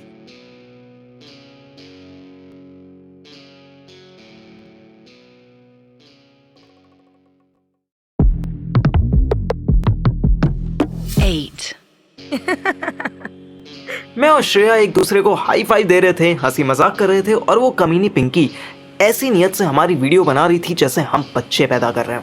श्रेया चिल्लाई, ए Pinky, what is this nonsense? क्यों कर रही है तू ऐसे? श्रेया गाड़ी से बाहर निकली और पिंकी का फोन छीनने की कोशिश करने लगी। ला इधर दे, तू फोन दे। छोड़, हट, मैं नहीं दूंगी। तू इस लूजर को डिफेंड करने के लिए सबके सामने मुझे इतनी रूड होकर बात कर रही थी। कुत्ती, रुक। मैं सच बताऊं, मुझे इन दोनों की कैट फाइट देखने में मजा आ रहा था। मैंने कूल माइंड से सोचा, अगर पिंकी इस वीडियो को वायरल कर भी दे तो भी क्या। अथर्व साले को मेरे गुड लुक्स पर इतना भरोसा तो है ही कि वो कभी यकीन नहीं करेगा कि श्रेया मुझसे पट गई।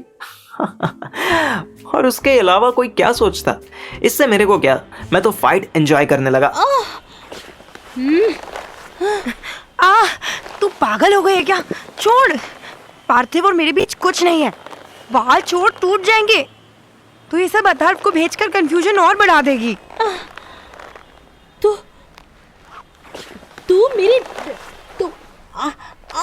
तू मेरी ड्रेस छोड़ पहले। अथर्व को क्यों भेजूंगी? हाँ, वो तो ऑलरेडी तुझसे ब्रेकअप कर चुका है। हट कुत्ती, ड्रेस फट जाएगी। ये वीडियो मैं सुहानी को भेजूंगी।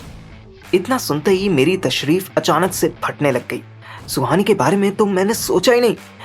वो तो क्या से क्या समझ लेगी। उसने तो सुबह मुझे श्रेया के साथ सेम बेड पर सोते हुए भी देख लिया था। उसकी मेरी कहानी तो शुरू होने से पहले ही फिनिश हो जाएगी। नहीं, ये तो नहीं होना चाहिए। मैं धीरे से बाहर निकला और दबे पांव पिंकी के पीछे पहुंचा। श्रेया तब एक हाथ से पिंकी की ड्रेस और दूसरे हाथ से पिंकी की कलाई पकड़े हुए थी। मैंने एक झटके में उसका फोन खींच लिया।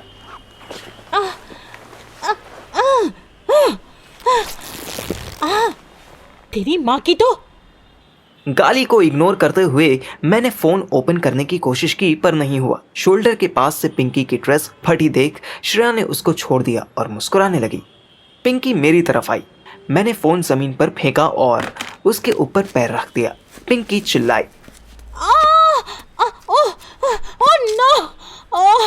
ये क्या कर दिया तूने? फोन की स्क्रीन पर एक हल्का सा क्रैक आया था, पर पिंकी ऐसे तड़प रही थी जैसे मैंने उसके पेट पर लात मार दी हो। वो हाथ छोड़ने लगी। सॉरी यार, sorry, please please please phone मत तोड़। I am begging of you please. मैं वो वीडियो डिलीट कर दूंगी। हाँ, तू फोन मत तोड़ प्लीज, फोन मत तोड़।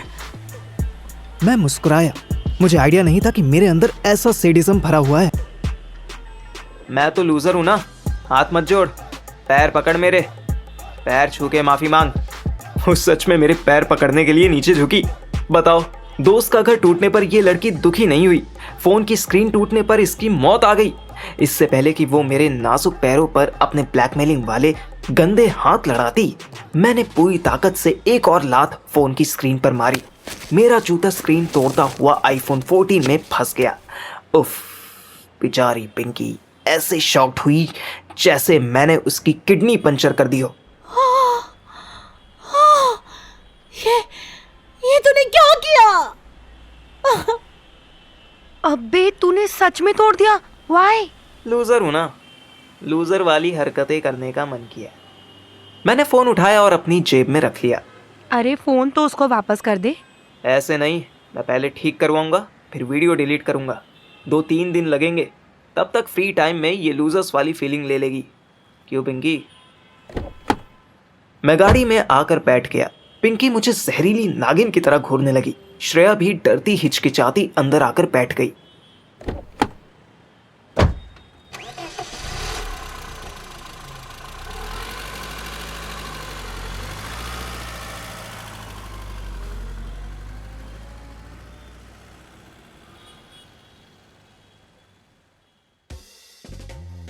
दोपहर 12 बजे तक अथर्व अपने मोबाइल की बैटरी गेम खेल खेल कर खत्म कर चुका था। उसकी मम्मी कुछ टाइम के लिए घर गई थी। उम्मीद थी कि आज शाम वो पापा के साथ ही यहाँ आने वाली थी। जाने से पहले मम्मी ने उसे जनरल ओपीडी से निकालकर एक रूम में शिफ्ट करवा दिया था। ओपीडी में तो फिर भी नए नए पेशेंट्स को देख के उसका मन लगा रहता था, पर यहाँ रूम में सिवाय गेम खेलने के उसके पास कोई काम नहीं था। गेम भी उसे एक हाथ से खेलना पड़ रहा था। डॉक्टर श्रुति भी सुबह से अब तक उससे मिलने नहीं आई थी। बैटरी डाउन ना हुई होती तो स्वीटी को बुला लेता। स्वीटी की this is for you. Manmohan ने एक बार दरवाजे की तरफ देखा, फिर धीरे से बोला, हो सकता है आपको ये जानकर शौक लगे कि आपका जिस गाड़ी से एक्सीडेंट हुआ था वो गाड़ी मेरी थी। आप तूने मुझे ठोका था? मन्नू मुस्कुराया। मैंने आपको नहीं ठोका था, आप मेरी गाड़ी के आगे अचानक आ गए थे। ऐसा लग रहा था जैसे आप भी किसी से भाग रहे हैं। मैं किसी से नहीं, किसी के लिए भाग रहा था। पर अब ये सब बताने यहाँ क्यों आए हो? रिलैक्स। सिर्फ इतना ही नहीं, मैं ये भी बताने आया हूँ कि मैं ही आपको हॉस्पिटल लेकर आया था। आप उसी गाड़ी से हॉस्पिटल आए हैं जिसके आगे आप स्टंट कर रहे थे। अथर्व सोच में पड़ गया। अच्छा, ओके, तो तुम थैंक यू सुनने आए हो? नहीं, मैं एक इंश्योरेंस इंस्पेक्टर हूँ। मुझे पता चला है कि तुम्हारी बाइक बर्बाद हो चुकी है। यहाँ मैं तुम्हारी हेल्प कर सकता हूँ। मुझे हेल्प चाहिए ही नहीं, बाइक तो इंश्योरेंस से ठीक हो जाएगी ना। नहीं होगी। फर्स्ट, तुमने हेलमेट नहीं लगाया था। सेकंड, तुमने रेड लाइट जंप की थी। और थर्ड ये कि तुम्हारी बाइक का इंश्योरेंस लास्ट मंथ ही एक्सपायर हो चुका था। ओह, ये सब तुम्हें कैसे पता? I told you, I am an inspector. Inspection करना मेरा काम है। हो, तो जब इंश्योरेंस है ही नहीं तो तुम क्लेम कैसे दिलवाओगे? वो मुझ पर छोड़ दो, तुम बस बाइक के डॉक्यूमेंट्स दे देना, बस तुम्हारा काम हो जाएगा। अरे वाह, ये तो बहुत मस्त होगा। पर क्या पर? पर पापा ने कहा है कि वो अब मुझे कभी बाइक चलाने नहीं देंगे। पहले बाइक चलने लायक हो जाए और तुम उसे चलाने लायक हो जाओ तो पापा को भी मना लेंगे। एनीवेज, इन रिटर्न मुझे भी तुमसे एक फेवर चाहिए। अथर्व की आईब्रोज अलर्ट हो गई। क्या? सच। तुम्हें एक लड़की के सामने सच बताना होगा कि तुम मेरी गाड़ी के आगे आ गए थे और तुम्हारी वजह से ही मेरा एक्सीडेंट हुआ था। कर पाओगे? अथर्व सोच में पड़ गया। इससे तो मुझ पर पुलिस केस हो जाएगा। नहीं, कोई पुलिस केस नहीं होगा। I will take care of that. But उस लड़की के सामने ये बात क्लियर होनी जरूरी है। वो कल आएगी यहीं मेरे साथ। कर पाओगे दोस्त? मैं श्योर नहीं हूँ। मेरा दोस्त आने वाला है, उससे ही डिस्कस करके एक बता सकता हूँ मैं। ऐसे में ऑलरेडी एक शिट होल में पड़ा हुआ हूँ मैं, और कोई मुसीबत नहीं चाहिए। मनमोहन कुछ देर तक उसे देखता रहा, फिर रिक्वेस्ट करता बोला, अगर तुमने ये नहीं बोला तो मेरी जिंदगी की सबसे इंपॉर्टेंट पर्सन तो मुझे छोड़कर जाएगी ही। हो सकता है कि मेरा मर्डर भी हो जाए। ओह गॉड, ऐसा क्या पंगा है बॉस? बताऊंगा कभी। अभी इतना जान लो कि एक लड़की आएगी कल मेरे साथ या मेरे बिना, तुमसे मिलेगी।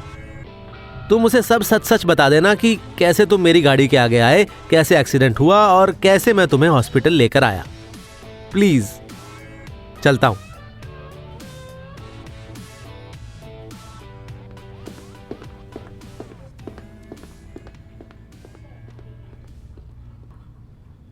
अथर्व कंफ्यूज होकर हाथ में विजिटिंग कार्ड लिए सोचता रहा कि क्या किया जाए। तभी दरवाजा खुला।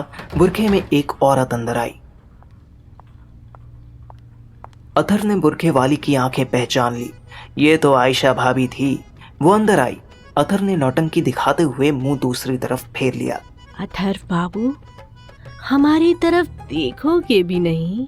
अथर्व डेड हो चुके मोबाइल को ऑन करने की नौटंकी करने लगा। आयशा ने पास पड़े फ्लावर्स और चॉकलेट का बॉक्स देखा तो कोई और ही मतलब निकाल लिया। ओह, ठीक है, कोई पहले ही तुमसे मिलकर जा चुकी है। सही बात है। तुम अब हमारी तरफ रुख क्यों करोगे? हमसे भूल हुई, हम जाते हैं।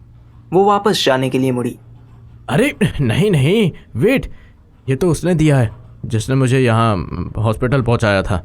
आयशा पलटी और फुल मीना कुमारी के स्टाइल में बोली, कहाँ है वो बदजात जिसने तुम्हारा ये हाल किया? हमारे सामने लाओ उसे, उसकी खैर नहीं। अरे नहीं नहीं यार, हॉस्पिटल पहुंचाया मतलब लिटरली हॉस्पिटल पहुंचाया। अपनी गाड़ी में हॉस्पिटल लेके आया था वो। ओ कहते ही आयशा ने हिजाब उठा दिया। अथर्व के पास बैठकर जोर जोर से रोने लगी। वैसे अथर्व को उसकी आंख से एक भी आंसू गिरता नहीं दिखा, पर रोने की वॉल्यूम इतनी तेज थी कि लगा बाल्टी भर देगी।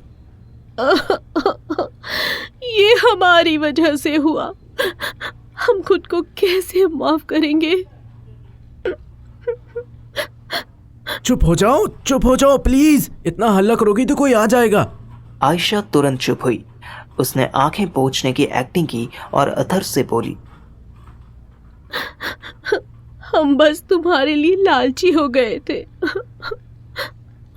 हमें जलन होने लगी थी इसीलिए, लेकिन अब हमें लगता है कि हमें ये नहीं करना चाहिए था। तुम्हारी एक चिट्ठी से क्या भसड़ हो गई, तुम्हें तो आइडिया भी नहीं है। ऊपर से तुम प्रेग्नेंट हो, वो अलग टेंशन है।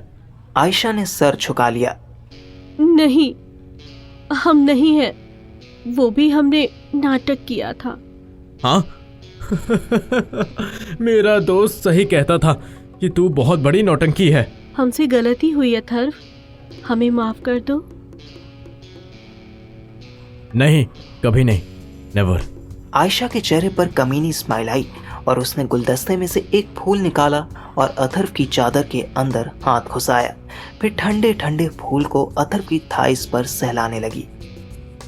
अब भी नहीं। अथर्व के तन बदन में करंट दौड़ गया।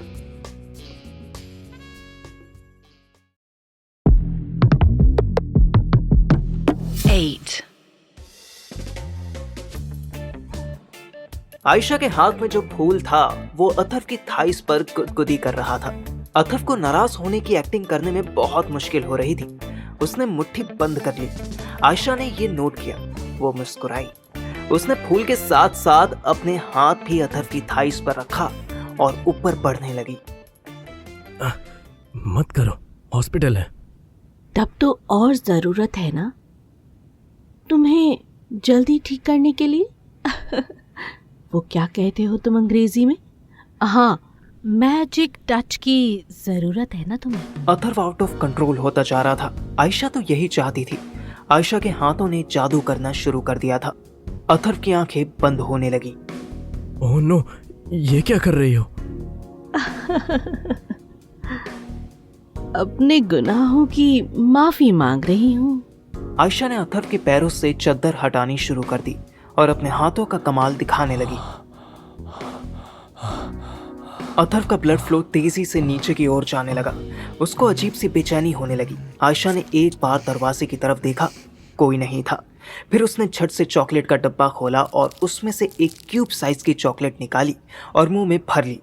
मन भर के चॉकलेट खाने के बाद आयशा के पूरे मुंह में मेल्टेड चॉकलेट लग चुकी थी। अथर्व को समझ नहीं आया कि वो ये क्यों कर रही है, पर आयशा तो अलग ही फैंटेसी पूरी करना चाहती थी। उसने चद्दर हटाई, अथर्व के अली बाबा को बाहर निकाला। अथर्व का पोल ब्रूस बैनर से हल्क मोड में आ चुका था। आयशा ने चॉकलेट मुंह से निकाली और अथर्व के अली बाबा पर लगा दी। आओ, इस अस्पताल को सिर्फ तुम्हारे लिए जन्नत बना दूं। आयशा उसके ऊपर झुकी और अथर्व को सच में जन्नत का नजारा होने लगा। आयशा के लिप्स का टच उसे किसी और ही दुनिया में पहुंचा रहा था। आयशा ने लूज क्लोथ्स हटा दिए। अगर इस पर चॉकलेट लग गई तो मुसीबत हो जाएगी। अथर्व का दिमाग काम करना बंद कर चुका था। उसकी थाइस पर, पेट के नीचे हर जगह चॉकलेट लग चुकी थी। आयशा की काजल लगी खतरनाक आंखें अथर्व पर लॉक हो गई थी और वो बड़ी स्टाइल से अथर्व को देखते हुए अपना जादू चलाने लगी। अथर्व सुपर रोमांटिक मोड में आ गया। उसने टूटे हुए हाथ से आयशा के बाल पकड़ने की कोशिश की, पर हाथ हिलाते ही उसको तेज दर्द हुआ। शिट!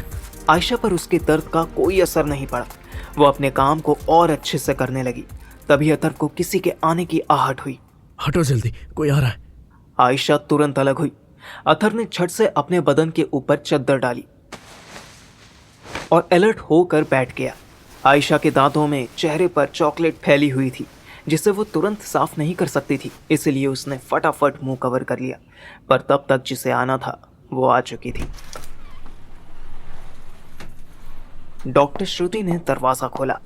थैंक गॉड माँ नहीं आई, वरना हम दोनों का मर्डर कर देती। Hello Atharva, how are you doing? आज गेस्ट आए हैं तुमसे मिलने। आयशा को समझ न आया कि क्या बोले क्या करें। वो घूमी तो उसका पूरा फेस हिजाब से ढका था। उसने इशारे से सलाम किया और तेजी से बाहर निकल गई। क्या बात है भाई, गर्लफ्रेंड को बुलाया गया था? अरे नहीं नहीं नहीं, ऐसा बिल्कुल नहीं है। मैंने नहीं बुलाया और वो मेरी गर्लफ्रेंड भी नहीं थी। वो तो बस वो एक फैमिली फ्रेंड थी, देखने आई थी बस। अच्छा जी, और ये फैमिली फ्रेंड तुम्हारे लिए चॉकलेट्स और फ्लावर्स भी लाई है। वाह वाह अथर्व, किस्मत तो तुम्हारे जैसी होनी चाहिए। अथर्व पहले तो झेप गया, फिर उसे फील हुआ कि इस मौके पर तो लाइन मारी जा सकती है। ओह, तो डॉक्टर श्रुति को जलन हो रही है। ओह हेलो, मैं क्यों जेलस होने लगी? Let me tell you a secret. यहाँ पर हम doctors, specially female doctor and nurses, इसलिए इतने प्यार से बात करते हैं, तुम्हारे जैसे लड़कों को फ्लर्ट करने देते हैं ताकि तुम जल्दी ठीक हो जाओ। A happy mood helps you recover early, समझे? अथर्व सोच में पड़ गया। तब तक डॉक्टर श्रुति ने उसका प्लास्टर चेक किया। उसके सर पर बंधी पट्टी भी चेक करने लगी। अथर्व को जाने कहां से इतना कॉन्फिडेंस आया कि उसने श्रुति का हाथ पकड़ लिया और बोला, सच में? तो आप सिर्फ एक्टिंग कर रही थी? हाथ छोड़ो अथर्व, बैड मैनर्स छोड़ो। नहीं, पहले जो पूछा है वो बताओ। क्या कोई फीलिंग, कोई इमोशन नहीं है आपके पास? What is this nonsense Atharva? एक हाथ टूटा है, फिर अभी दूसरे हाथ में चोट लग जाएगी। छोड़ो हाथ। अरे टूट जाने दो उसे, और बताओ। डॉक्टर श्रुति उसकी आंखों में देखने लगी, फिर नजर नीचे करके बोली, पेशेंट के साथ, वो भी तुम? तुम तो मुझसे बहुत छोटे हो यार।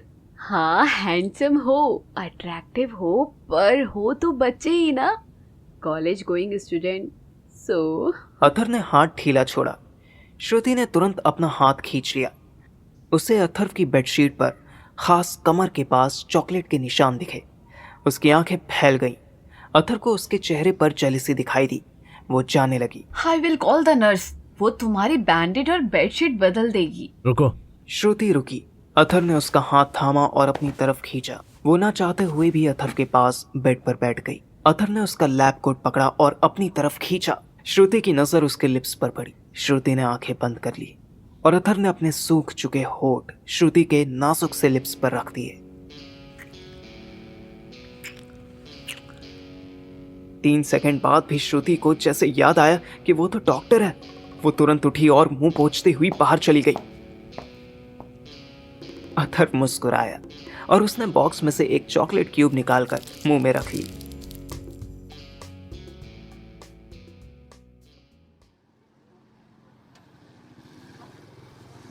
दोपहर 1 बजे मैं कॉलेज से निकलकर पार्किंग में पहुंचा ही था कि मुझे सुहानी मिल गई। क्या कांड करके आया है तू? सुहानी अब तक तो मुझे तुम करके बुलाती थी, ये अचानक तू बोली तो मैं घबरा गया। हैं? क्या? अच्छा वो नहीं यार, मैंने कोई कांड वांड नहीं किया, सब बकवास है। सुहानी मुझे घूर कर देखने लगी, फिर बिना कुछ बोले एक स्कूटी पे जाकर बैठ गई। तुम स्कूटी से आती हो? नहीं, आती पैदल हूँ पर जाती स्कूटी से हूँ। ऐसे रैंडम स्कूटी चुराने बेचने का साइड बिजनेस है मेरा।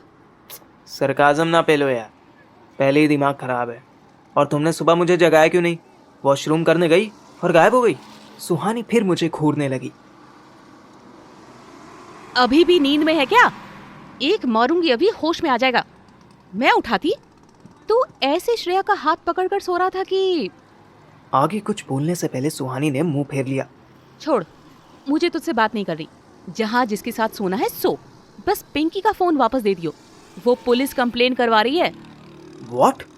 पुलिस कंप्लेंट क्यों? मुझे नहीं पता क्यों और मुझे नहीं जानना कैसे। तू रास्ते से हट, मुझे घर जाने दे। मैं रास्ते से हटा। उसने जैसे ही स्कूटी आगे बढ़ाई, मैं झट से बैक सीट पर कूद के बैठ गया। हे क्या ये? उतर। यार तू भी श्रेया की तरह बस एक तरफ की बात सुनकर पागलों की तरह मुंह फुलाई जा रही है। तू बोली थी ना हम दोनों में कोई एक तो समझदार होना चाहिए, यही है तेरी समझदारी। पिंकी की बातों में आ गई तू। सुहानी चुप हो गई। स्कूटी चलती रही। अच्छा बोल, क्यों फोन छीन लिया तूने उसका? मैं क्यों छीनूंगा? मैं तुझे कोई फोन स्नैचर लगता हूँ क्या? हुआ बस इतना कि सुबह जब तू टॉयलेट गई थी तब मैं कमर सीधे करने के लिए लेट गया तो लुढ़क गया और नींद लग गई। अब श्रेया ने नींद में मुझ पर हाथ रखा तो मुझे लगा तेरा हाथ है और मैंने... तूने क्या? मुझे समझ नहीं आया कि हाथ पे किस वाली बात इसको बतानी चाहिए या नहीं। मैं उठ के बैठ गया तो देखा श्रेया है और तू वॉशरूम में नहीं है। फिर टाइम देखा तो पता चला 7 बज गए थे। मैं फिर सो गया। अब की उठा तो देखा डोर पे पिंकी खड़ी थी और मुझ पर इल्जाम लगा रही थी कि मैं श्रेया का फायदा उठा रहा हूँ। What? हाँ यार, श्रेया ने भी उसको समझाया पर तब भी नहीं मानी वो।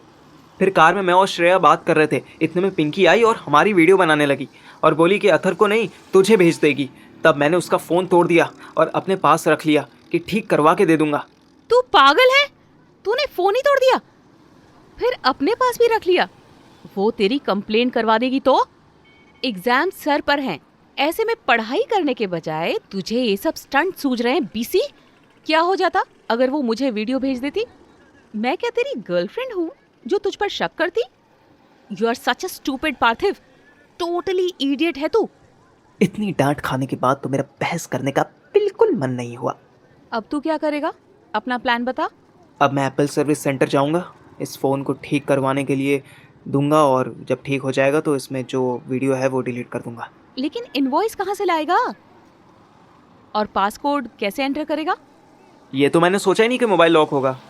अब क्या करूं? टेंशन मत ले, मेरा एक फ्रेंड है, उसका भाई मोबाइल रिपेयर करता है, वहाँ खर्चा भी कम आएगा।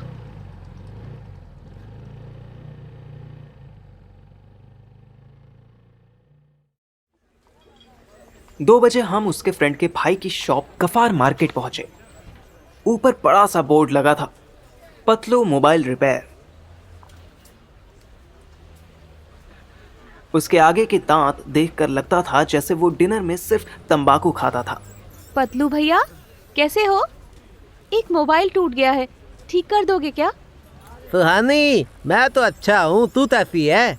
अब इतनी शानदार पर्सनालिटी के बाद पतलू तुतलाता था। मैंने झट से फोन निकाला और सुहानी को दिया। सुहानी ने फोन पतलू को दिया। इसको ठीक करने में तो समय लगेगा सुहानी, 3-4 दिन मान ले। पर भैया मुझे ना इसमें जो वीडियोस हैं वो चाहिए। क्या ठीक होने से पहले वो मिल सकती हैं? हाँ क्यों नहीं, अभी दे देता हूँ। पतलू अंदर गया और 20 मिनट बाद वापस बाहर आया। उसके हाथ में एक पेन ड्राइव थी। सुहानी ने ओटीजी से अपने फोन में पेन ड्राइव लगाई। यार इसमें तो 150 से ज्यादा वीडियोस हैं। इतना क्या करना, रिसेंट 5 वीडियोस निकाल के अपने मोबाइल में कर ले, बाकी छोड़ दे। सुहानी ने वैसा ही किया और पेन ड्राइव वापस देकर अपनी स्कूटी पे पहुंची। हमने 5 में से जो पहली वीडियो देखी वो चला दी, पर ये वीडियो मेरी और श्रेया की नहीं थी। इसमें पिंकी एक होटल रूम में ड्रेसिंग टेबल पर फोन रख रही थी। तभी एक लड़के ने उसे पीछे से पकड़ लिया और उसका टॉप उतार दिया। मेरा दिल धक से रह गया।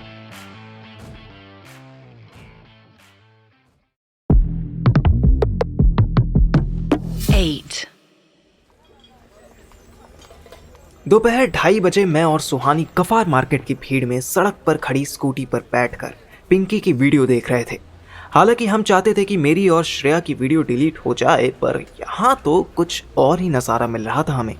जब पिंकी के बॉयफ्रेंड ने उसका टॉप उतारा तब मुझे लगा कि सुहानी वीडियो बंद कर देगी, पर सुहानी के तो होंठ सूखने लगे। उसकी सांस रुक रही थी। मैंने अज्यूम कर लिया कि ये शायद पहली बार कोई पॉर्न वीडियो देख रही है। वीडियो में पिंकी ब्रा में थी और उसका बॉयफ्रेंड उसकी गर्दन पर किस कर रहा था। मैंने धीरे से सुहानी को टोका, सुहान वॉल्यूम कम कर दे, आवाज़ इधर उधर निकल रही है। सुहानी ने वीडियो पॉज किया और मेरी तरफ देखा। मैं झेंप किया। उसने झट से अपने बैग से एक ईयरफोन निकाला। अब हम दोनों के कान में एक एक ईयरफोन्स लगे थे और सामने पिंकी की सुहाग रात चल रही थी। पिंकी ने लड़के को बेड पर धक्का दे दिया। उसकी पीठ हमारी तरफ थी। उसने खुद ही अपनी ब्रा खोल दी। मैंने गौर किया कि सुहानी का गला सूख रहा है। वो स्क्रीन से निगाह नहीं हटा पा रही है। तभी पिंकी ने अपने बॉयफ्रेंड की पैंट खोल दी। अंडरवियर उतारने का काम बॉयफ्रेंड ने खुद कर दिया। पिंकी पहले हंसी, फिर अली बाबा को हाथ में लेकर उससे खेलने लगी। मैं कभी वीडियो देखता तो कभी सुहानी का चेहरा, उसके कान लाल हो रहे थे। फर्स्ट टाइम पॉर्न देखने पर जो मुझे फील हुआ था कभी, शायद वही सब सुहानी को फील हो रहा था। पिंकी के बॉयफ्रेंड ने उसकी स्कर्ट उतार कर फेंक दी। अंडरवियर को दांत से खींच कर निकाल दिया। पिंकी डॉगी पोज में आ गई। अब उसका फेस कैमरा की तरफ था। उसके बड़े बड़े मैंगोज झूला झूल रहे थे। फिर वो हुआ जिसके लिए वो दोनों योयो रूम्स गए थे। उसके बॉयफ्रेंड ने पीछे से हमला कर दिया। पिंकी को ऐसे देखकर मेरी बॉडी का ब्लड फ्लो अपनी जगह बदल रहा था। सुहानी तो ऐसी वीडियो देख रही थी कि मानो आसपास कौन है क्या है उसे किसी भी चीज़ की कोई खबर ही नहीं हो। मैं सोच रहा था कि काश अभी हम कफार मार्केट की बजाय अतर्फ की छत वाले रूम में होते तो।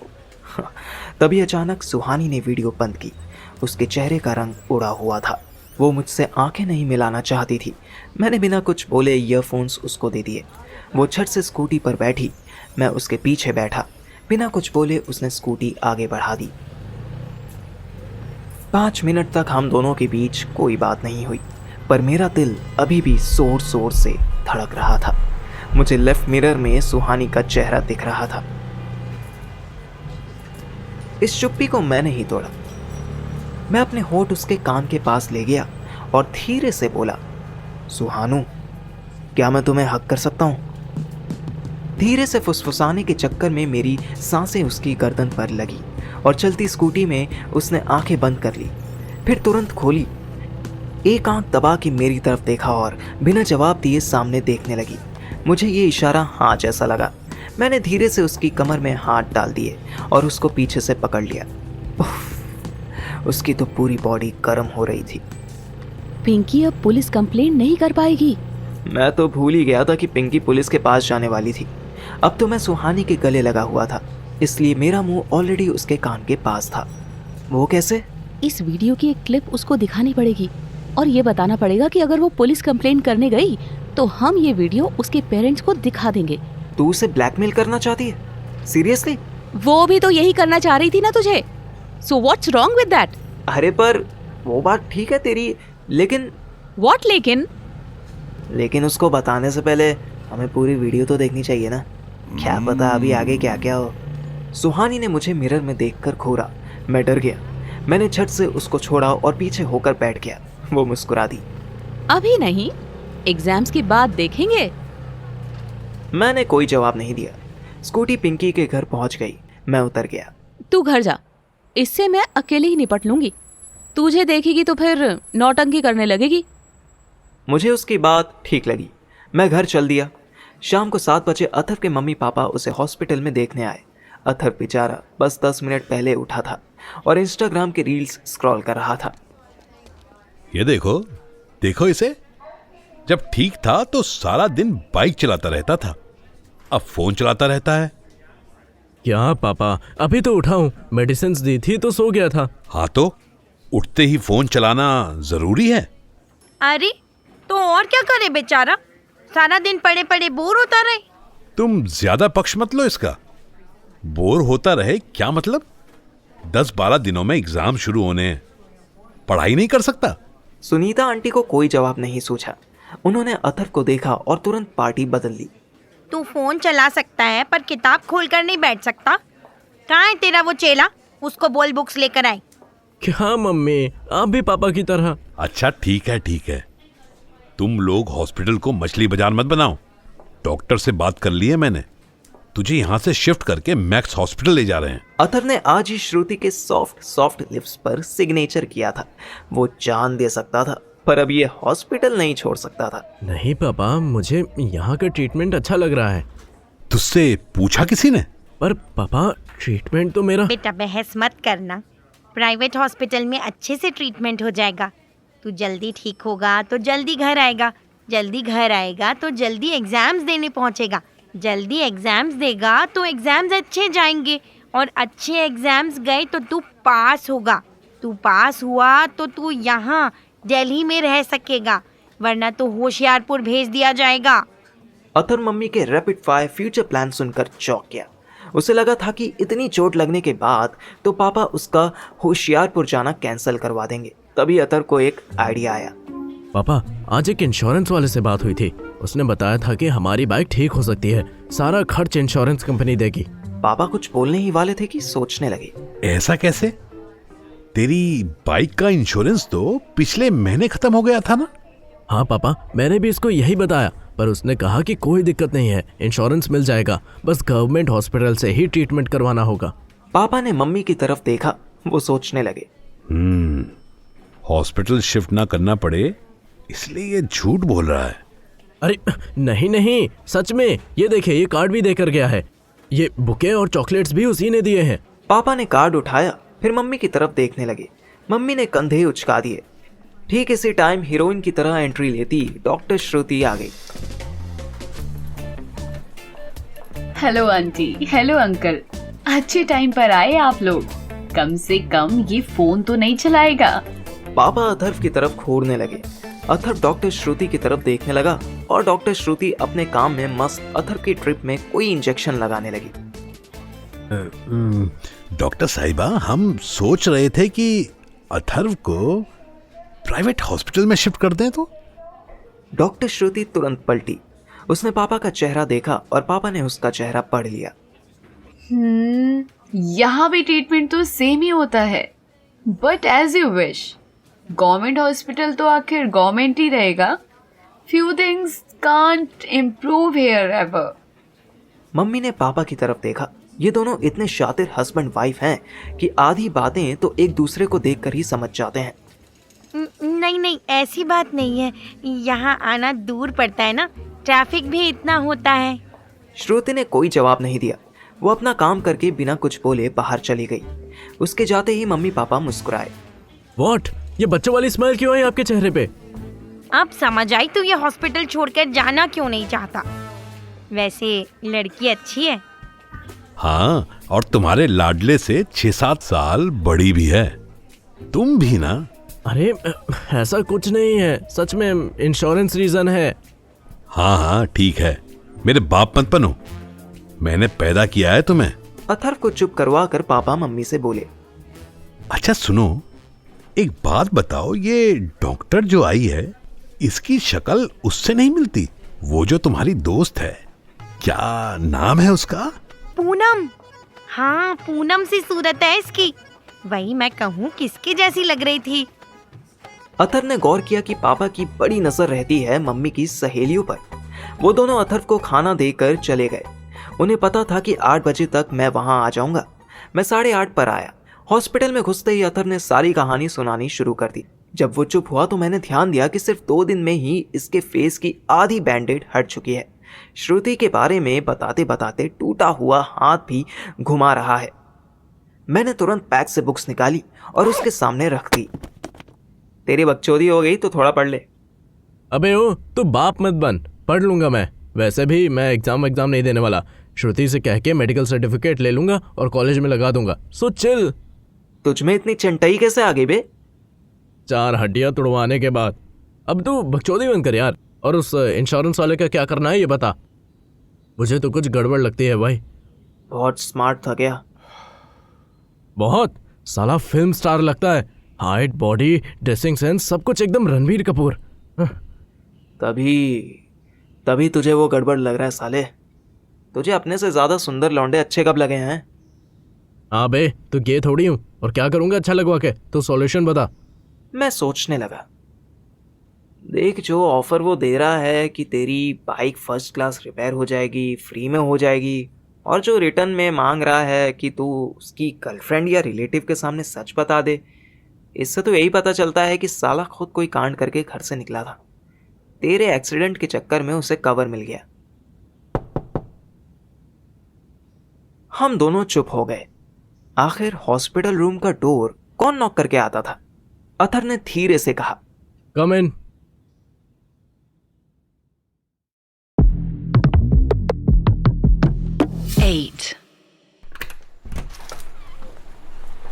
हॉरर फिल्मों के स्टाइल में स्लोली दरवाजा खुला।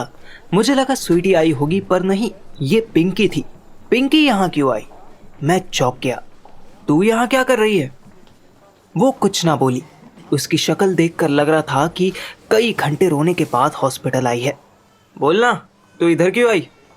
तूने ठीक नहीं किया पार्थिव। तू और सुहानी बहुत बुरा किया तुमने। अरे पर क्या किया? अथर्व हैरान होकर मेरी तरफ देखने लगा। एक्चुअली मैं जैसे ही हॉस्पिटल आया, उसने अपनी कहानी सुनानी शुरू कर दी और मेरी सुनी ही नहीं। ओए, क्या चल रहा है ये? क्या कर दिया तूने और तेरी सुहानी ने? पिंकी बेचारी फिर रोने लगी। सुहानी मेरे घर आई और मुझसे बोली कि तेरा फोन ठीक हो जाएगा, तुझे पुलिस कंप्लेंट की कोई नीड नहीं है। देन उसने मुझे एक वीडियो दिखाई। और कौन सी वीडियो? तू चुप रहना यार 2 मिनट। पिंकी सुन, तुझे वीडियो सिर्फ इसलिए दिखाई थी ताकि तू कोई बदतमीजी ना करे। और अब इतना क्यों रो रही है? तूने खुद ही तो बनाई थी ना? हाँ, बट सुहानी ने देखा नहीं कि मम्मी भी मेरे साथ ही खड़ी थी, थोड़ा डिस्टेंस पर थी। उन्होंने भी देख ली।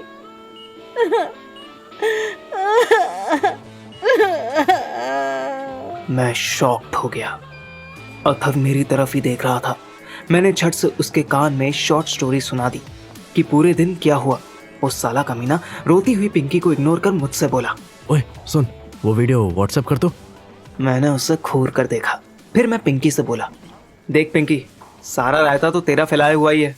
अब ना तो तू मुझे और श्रेया को ब्लैकमेल करने के लिए वीडियो बनाती, ना तेरी ड्रेस फटती, ना मैं तेरा मोबाइल तोड़ता, और ना मुझे तेरे बॉयफ्रेंड की वीडियो मिलती। आफ्टर ऑल यो रूम में वीडियो तो तू खुद ही बना रही थी ना, किसी ने तुझे फोर्स तो नहीं किया था। तो समझ नहीं रहा है यार, मम्मी मुझसे इंट्रोगेशन कर रही हैं। अभी मैंने सुहानी से रिक्वेस्ट की कि एक बार मम्मी से बात कर ले, तो उसने कहा पार्थिव करेगा और मुझे यहाँ भेज दिया। तो समझ यार, मम्मी को अगर आज रात तक सेटिस्फैक्ट्री आंसर नहीं मिला तो वो पापा को बता देंगी, एंड पापा पुलिस कंप्लेंट कर देंगे कि मेरी बेटी को 2-3 स्टूडेंट्स ब्लैकमेल कर रहे हैं। ब्लैकमेल सुनते ही मेरे बम्स फट गए। एग्जाम सर पर है, ऐसे में अगर पुलिस केस हो गया तो बेटा गए काम से। देख सुन मेरी बात, मैं बात करता हूँ ना तेरी मम्मी से, उन्हें यहीं बुला ले। नहीं, तू घर चल के बात कर। तू बस ये क्लियर कर दे कि मैंने ऐसा कुछ नहीं किया था। मैं सोच में पड़ गया कि कहीं मैं इसके घर गया, वहाँ इसकी मम्मी पापा के साथ साथ इसके भाई भाई भी हुए और उन्होंने मुझे पकड़ के पीट दिया तो बचाएगा कौन? नहीं नहीं, घर जाना ठीक नहीं। देख, घर जाने का तो कोई मतलब नहीं है। अथर की मम्मी मुझे यहाँ नाइट ड्यूटी देकर गई हैं, तो एक काम कर, उन्हें यहाँ बुला ले, मैं बात कर लूँगा। तो चूतिया है क्या?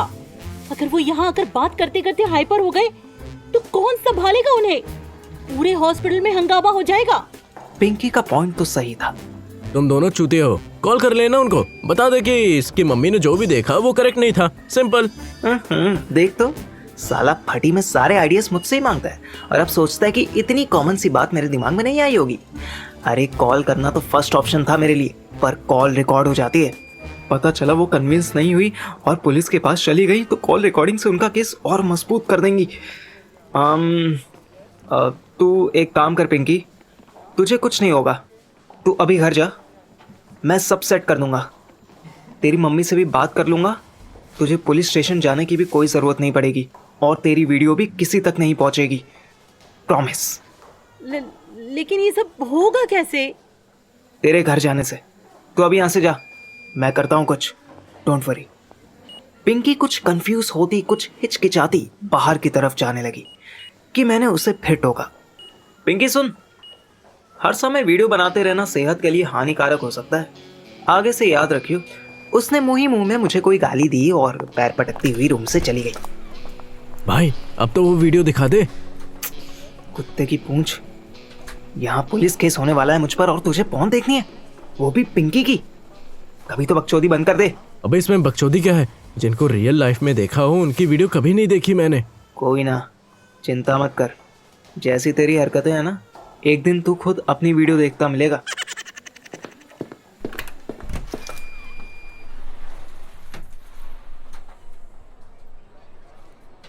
मैं रूम से बाहर निकला और कैंटीन पहुंचकर सुहानी को कॉल किया।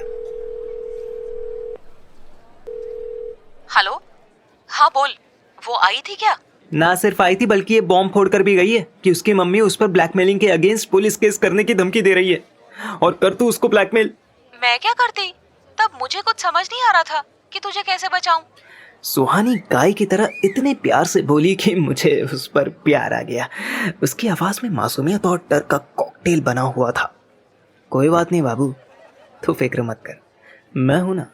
अब मैं जो कहता हूं वो तो कर, डरना नहीं, सुबह तक सब ठीक हो जाएगा। क्या करना है बोल। मोबाइल कैमरा सेल्फी मोड पे डाल और सामने रख के ऐसी इनोसेंट आवाज के साथ वीडियो बना कि तू किसी को ब्लैकमेल नहीं कर रही है। पिंकी तेरे दोस्त पार्थिव और उसकी दोस्त श्रेया की बिना परमिशन की फोटोज ले रही थी, वीडियो बना रही थी। पार्थिव ने फोन छीनना चाहा, फोन टूट गया। अब तो पार्थिव और पिंकी की म्यूचुअल फ्रेंड होने के नाते उसका फोन ठीक करवा रही है। ना तूने उसका मोबाइल चेक किया है, ना तुझे कोई आइडिया है कि उसके फोन में क्या क्या है। इसलिए अगर आंटी आप किसी मिसअंडरस्टैंडिंग की वजह से पुलिस कंप्लेंट करना ही चाहते हो तो 3 डेज वेट करो, मोबाइल ठीक होकर आ जाएगा। मैं खुद आपको देने आऊंगी, तब आप देख लेना। Thank you. मैं चुप हो गया। सुहानी भी सोचने लगी, फिर धीरे से घबराते हुए बोली, यार कोई इशू तो नहीं हो जाएगा ना वीडियो से? कोई इशू होना होगा तो भी नहीं होगा। कोई भी मदर अपनी बेटी की पॉर्न वीडियो की बात करने के लिए पुलिस स्टेशन जाने को उतावली नहीं हो सकती है यार। साइकोलॉजी समझ। कैसे समझूं? कॉमर्स पढ़ती हूँ मैं। ठीक है मत समझ, मैं समझ लेता हूँ। अब जल्दी से तितली की तरह कोई क्यूट सा टॉप पहन ले, 2 चोटी बना के इनोसेंट सी प्यारी सी बच्ची बन जा और उनको वीडियो भेज दे। उसकी मम्मी का नंबर है ना? है तो नहीं, पर मम्मी के फोन में होगा, वहां से निकाल लूंगी। यार हम में से जितनों की भी मम्मियां हैं सब एक दूसरे को जानती हैं। सुहानी ने जवाब देने की बजाय फोन काट दिया। शायद वो गॉसिप करने के मूड में नहीं थी। मैं वापस अथव के रूम में पहुंचा।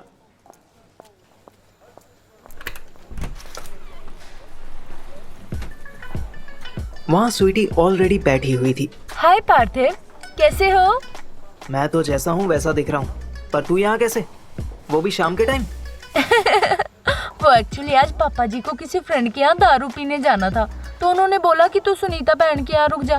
मैंने रिक्वेस्ट की कि मैं वहाँ क्या करूँगी, बोर हो जाऊंगी, तुसी मैनू हॉस्पिटल छड़ दियो, मैं अथर्व पाजी कोल रह लांगी, रात में स्टडीज भी कर लांगी। पापा जी मन गए। मैं अब और ज्यादा शॉक्ड हो चुका था। तो तू आज रात यहाँ रुकेगी? एक ही सवाल कितनी बार पूछेगा?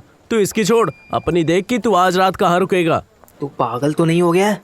तो हॉस्पिटल में ये सब, उस रात तो चलो किसी ने देखा नहीं था, पर ऐसे रूम में कोई ना कोई आता जाता रहता है यार। भाई मेरी बात मान, आज रात पढ़ ले, वरना एग्जाम्स तेरी ले लेंगे। तू जब यहाँ आया था तभी मैंने तुझको वार्न किया था कि पापा मत बन। अब तू कैंटीन जाएगा या घर निकलेगा? अथर्व घड़ी देखने की एक्टिंग करने लगा। उसके चेहरे पर कमीनों वाली स्माइल थी। मैं बिना कुछ बोले बाहर निकल गया। हाँ, भगवान किसी को इतना भी ठरकी ना बनाए कि वो ना जगह देखे ना टाइम, अपनी हालत देखे ना सामने वाले की एज। एनीवेज, मुझे फील तो हो रहा था कि मैं इसलिए इतनी मोरालिटी झाड़ रहा हूँ क्योंकि मुझे जलन हो रही है। मेरे मन में आया कि मैं सुहानी को कॉल करूं या नहीं, पर उधर रूम में अथर्व ने खिसक कर अपने बेड पर थोड़ी और जगह बना ली। स्वीटी जीन्स टॉप पहन कर आई थी। उसने जीन्स का बटन खोल दिया और ब्रा के हुक्स भी ओपन कर दिए। रूम में 2 ट्यूबलाइट्स चल रही थी। स्वीटी ने वो दोनों बंद कर दी और हौले से अथर्व की चादर में घुस गई। ग्लास डोर होने की वजह से अभी भी बाहर गैलरी से अच्छी खासी रोशनी अंदर आ रही थी। तू सही टाइम आई है, तुझे बहुत मिस कर रहा था मैं। अच्छा, कितना मिस किया? स्वीटी ने अपना हाथ अथर्व के बालों में फिराना शुरू कर दिया। अथर्व को स्वीटी का टच आज कुछ अलग ही लग रहा था। वो बिना पलक झपकाए उसे एक टक देखे जा रहा था। स्वीटी ने अथर्व को यूं निहारते देखा तो आंखें झुका ली। वो ब्लश करने लगी थी। अथर्व ने उसको जोर से पकड़ लिया। स्वीटी ने अपने ठरकी नेचर को साइड में रखते हुए अथर्व के माथे पर किस कर लिया। अथर्व हैरान हुआ कि स्वीटी सुपारी अचानक से प्रसाद की मिश्री कैसे बन गई। स्वीटी अपने दिल की डेप्थ से बोली, जाने कब से वेट कर रही हूँ मैं। जब भी मिलने आती हूँ कुछ ना कुछ हो ही जाता है। You know, I am USM। हैं? अब ये क्या है? I missed you so much। तू बस 2 ही चीजें फटाफट बना पाती है। क्या क्या? एक तो किसी भी बात का एक्रोनिम, और दूसरा मेरा मूड। जाओ, आज नहीं बनाती, मैं जा रही हूँ। स्वीटी उठी और जाने ही लगी थी कि अथर्व ने उसका हाथ पकड़ा, खुला और 2 पुलिस वाले अंदर आए।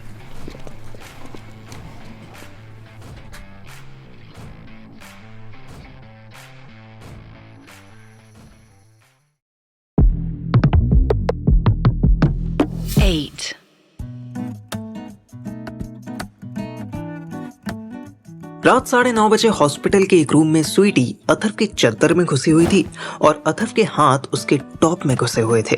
दोनों के अरमानों में आग लगी थी कि फिर फायर ब्रिगेड पुलिस आ गई। पुलिस वालों को अंदर घुसते ही कुछ ना दिखा। आफ्टर ऑल स्वीटी दोनों ट्यूबलाइट्स ऑफ कर चुकी थी। इतना अंधेरा क्यों कर रखा? महेंद्र, लाइट जला जरा। पुलिस की परछाई देखते ही अथर्व के अखरोट अपनी फेवरेट जगह पहुंच गए। पर ऐसी डिफिकल्ट सिचुएशन में भी स्वीटी ने अपना पेशेंस नहीं खोया और चद्दर के अंदर से होते हुए धीरे से बेड से उतरी और उसी के नीचे छिप गई। अथर्व को बस इतना समझ आया कि इन 2 पुलिस वालों में से एक हवलदार है। देखो साहब, ये लेटा इधर। क्यों रे, ऐसे पत्ती बुझा के क्यों बैठा था? अथर्व के मुंह से आवाज ही ना निकली। पुलिस वाले को भी एहसास हुआ कि वो कुछ ज्यादा ही रूड होकर बोल रहा है। वही आ गई तो मार तो जो पड़ेगी सो पड़ेगी ही। उसको तुरंत होशियारपुर वापस भेज दिया जाएगा। देख चोरे, घबरा नहीं, मैं ASI रघुवीर। मुझे बस इतना बता दे कि जिस रात तेरा एक्सीडेंट हुआ उस रात तू होश में था या नहीं? अथर्व तुरंत रिलैक्स हुआ। ये तो सिर्फ एक्सीडेंट वाली बात पूछने आए थे। नहीं तो सर, मैं तो एक्सीडेंट के बाद अनकॉन्शियस हो गया था। ASI रघुवीर ने हवलदार महेंद्र की तरफ देखा। महेंद्र ने तुरंत जेब से एक नोटपैड निकाला और उसमें कुछ लिखने लगा। तेरा नाम क्या है छोरे? जी अथर्व। अथर्व के पूरा नाम बोल। अथर्व शर्मा। शर्मा। शर्मा जी का लड़का है तू। बाप का नाम बता। अमिताभ। हवलदार और एएसआई दोनों चौंक गए। हैं? अमिताभ? वो आज खुश तो बहुत होगे तुम वाला अमिताभ। हाँ जी, पर बच्चन नहीं, शर्मा। अच्छा बताओ, एक्सीडेंट कहाँ हुआ, कैसे हुआ, किसने किया? करोल बाग की रेड लाइट पे हुआ। स्पीड में कार आ रही थी इसलिए हुआ। और अथर्व बोलते बोलते रुक गया। उसे लगा कि जो आदमी इंश्योरेंस दिलवा रहा है उसे उसका नाम नहीं लेना चाहिए। बोल भाई, जुबान पे भी चोट लगी है के? और कौन था, किसकी गाड़ी थी? नहीं पता। तो इतनी सोचने की एक्टिंग क्यों कर रहा था भाई? मुझे हॉस्पिटल भी वही आदमी लेकर आया था, तो सोच रहा था कि शायद किसी डॉक्टर ने उसका नाम पूछा हो। एएसआई रघुवीर अपने हवलदार की तरफ घूमा। भाई महेंद्र। समझ गया सर जी, अभी आया। महेंद्र ने अपनी डायरी और पेन एएसआई को पकड़ाए और चला गया, पर अथर्व की कुछ समझ ना आया। उसने बेवकूफों जैसा चेहरा बना लिया। ऐसा मुंह क्यों बना रहा है? अगर तेरे को एडमिट उसने करवाया है तो उसका नाम होगा ना हॉस्पिटल के खाते में। अगर भले आदमी ने बताना जरूरी समझा होगा तो, और सही बताया होगा तो। अथर्व ने हाँ में सर हिलाया। तो उसके खिलाफ कंप्लेंट करना चाहता है? अरे नहीं, बिल्कुल भी नहीं। गलती तो किसी से भी हो सकती है। फिर वो खुद ही मुझे यहाँ पर लेके आया था, तो कोई बात नहीं। रघुवीर ने एक ठंडी सांस ली। उसने ये बात भी डायरी में नोट कर ली। Very good. फालतू केस वेस में कुछ ना रखा है। अच्छा, एक आखिरी जवाब और बता दे बस, तूने हेलमेट लगाया हुआ था कि नहीं? नहीं। तुम झाट भर के लौंडे खुद को अंडरटेकर से कम थोड़ी समझो। सही है, मत लगाओ। तेरी बाइक थाने में है, जब ठीक हो जाए तो आ जाइयो। छोटा सा चालान है, वो चुका दियो और ले जाइयो अपनी अम्मा। कितने का चालान है? रघुवीर मुस्कुराया, स्टूल से उठा और बोला, जब तुझे थाने आके पता चलेगा। सस्पेंस समझ ले। अपने पापा को भी ले आइयो, हम भी अमिताभ जी के दर्शन कर लेंगे भाई।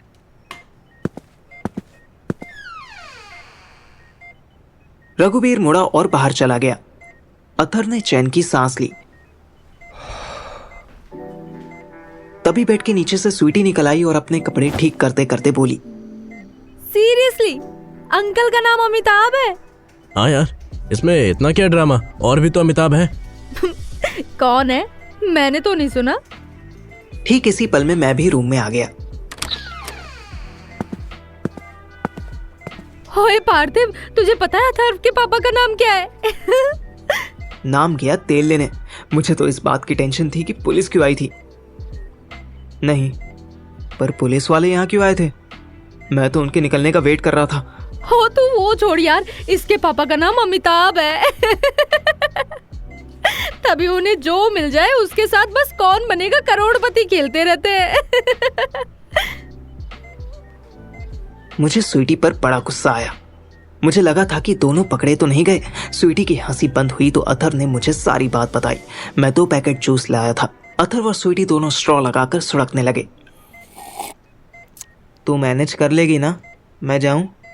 हो सकता है नाइट में नर्स आए। पता चला नेक्स्ट डे तुम्हारी व्हाट्सएप फॉरवर्ड हो रही है। स्वीटी ने मुझे जवाब देना भी जरूरी नहीं समझा और अथर्व को मेरे सामने ही किस करने लगी। अथर्व मुझे हाथ के इशारे से जाने को कहने लगा। भाड़ में जाओ पीसी, लगे रहो कुत्ते कुतियों की तरह। मैं चला।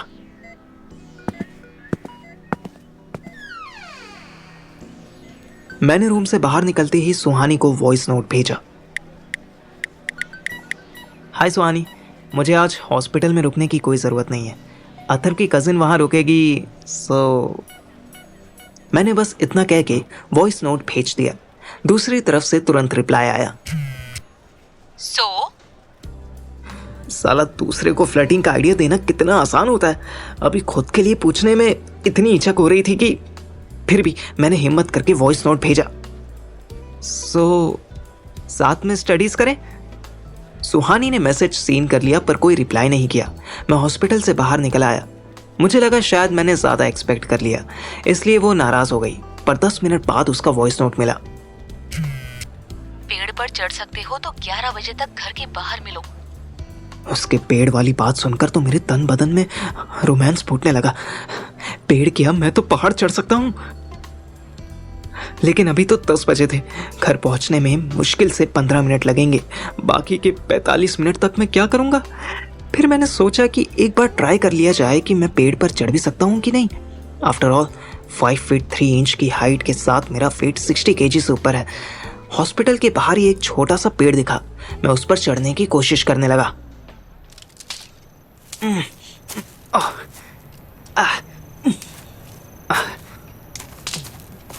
5 मिनट में ही मैं पसीना पसीना हो चुका था, पर मुझे समझ आ गया था कि मैं पहाड़ पेड़ तो मुंह लगा हुआ था। क्या है? ऑफिस बंद है अभी, सुबह आना। जाओ। सुबह आऊंगा ना लौटाने, पर पहले उसके लिए सीढ़ी तो दे। हैं? क्या? मुझे तेरी सीढ़ी चाहिए, वो लैडर जो फोल्ड हो जाती है। नहीं, वो नहीं है, जा। ओ नौटंकी, है तेरे पास, मैंने देखी है। निकाल जल्दी, वरना क्या? मैं सोच में पड़ गया क्या धमकी दूं। धमकी तो याद ना आई, सो मैंने लालच दे दिया। वरना तुझे 100 रुपए नहीं दूंगा। मैंने जेब में हाथ डाला। अब केबल वाला सोच में पड़ गया, फिर बोला नहीं, 300 रुपए लगेंगे, सुबह वापस चाहिए। अब मुझे गुस्सा आ गया। सुन बे, शर्मा जी का लड़का हूं मैं। अमिताभ शर्मा को जानता है ना? वो बेचारा नाम से ही घबरा गया। वो RWA के प्रेसिडेंट के दोस्त हैं। अगर उनको सीढ़ी नहीं मिली ना तो पूरी गली से तेरा वाईफाई और केबल कनेक्शन कटवा दूंगा। उसकी सूरत देखकर लगा कि 1 सेकंड में उसकी सारी दारू उतर गई है। वो अंदर गया और फोल्डेबल सीढ़ी लेकर आया। मैंने जेब में हाथ डाला। कैश के नाम पर बस 30 रुपए निकले। सुबह पेटीएम कर दूंगा तुझे। इससे पहले कि वो कोई जवाब देता, मैं खुशी से झूमता हुआ सुहानी के घर की ओर चल दिया। मेरे हॉस्पिटल रूम से निकलते ही स्वीटी ने फिर से लाइट्स ऑफ की और अथर्व का हाथ बचाते हुए उसे जितनी पॉसिबल जगह थी वहां किस करने लगी। पर जैसे ही वो हद से आगे बढ़ने की कोशिश करती, अथर्व का सर दर्द से घूम जाता। यार, बीपी हाई होने से सर में दर्द हो रहा है। ओह नो, अब कैसे करेंगे? कल तक तो नहीं था यार, अभी जैसे ही कुछ करने की कोशिश कर रहा हूँ वैसे ही हेडेक बढ़ रहा है। तुमने मेडिसिन खाई थी आज की? दिन में तो खा ली थी, रात में पार्थिव देगा। ओह शिट, वो बेचारा कहाँ से देगा? स्वीटी ने तुरंत एक ग्लास पानी और मेडिसिन दी।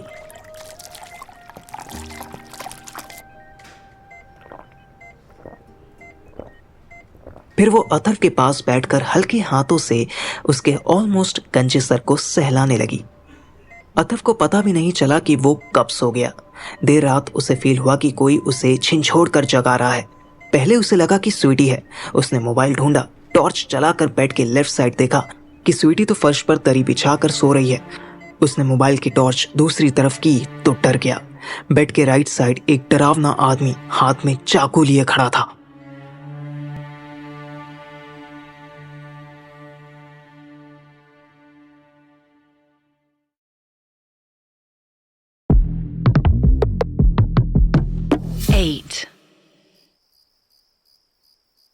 रात के 2 बज रहे होंगे जब अथर्व ने एक तरफ स्वीटी को दरी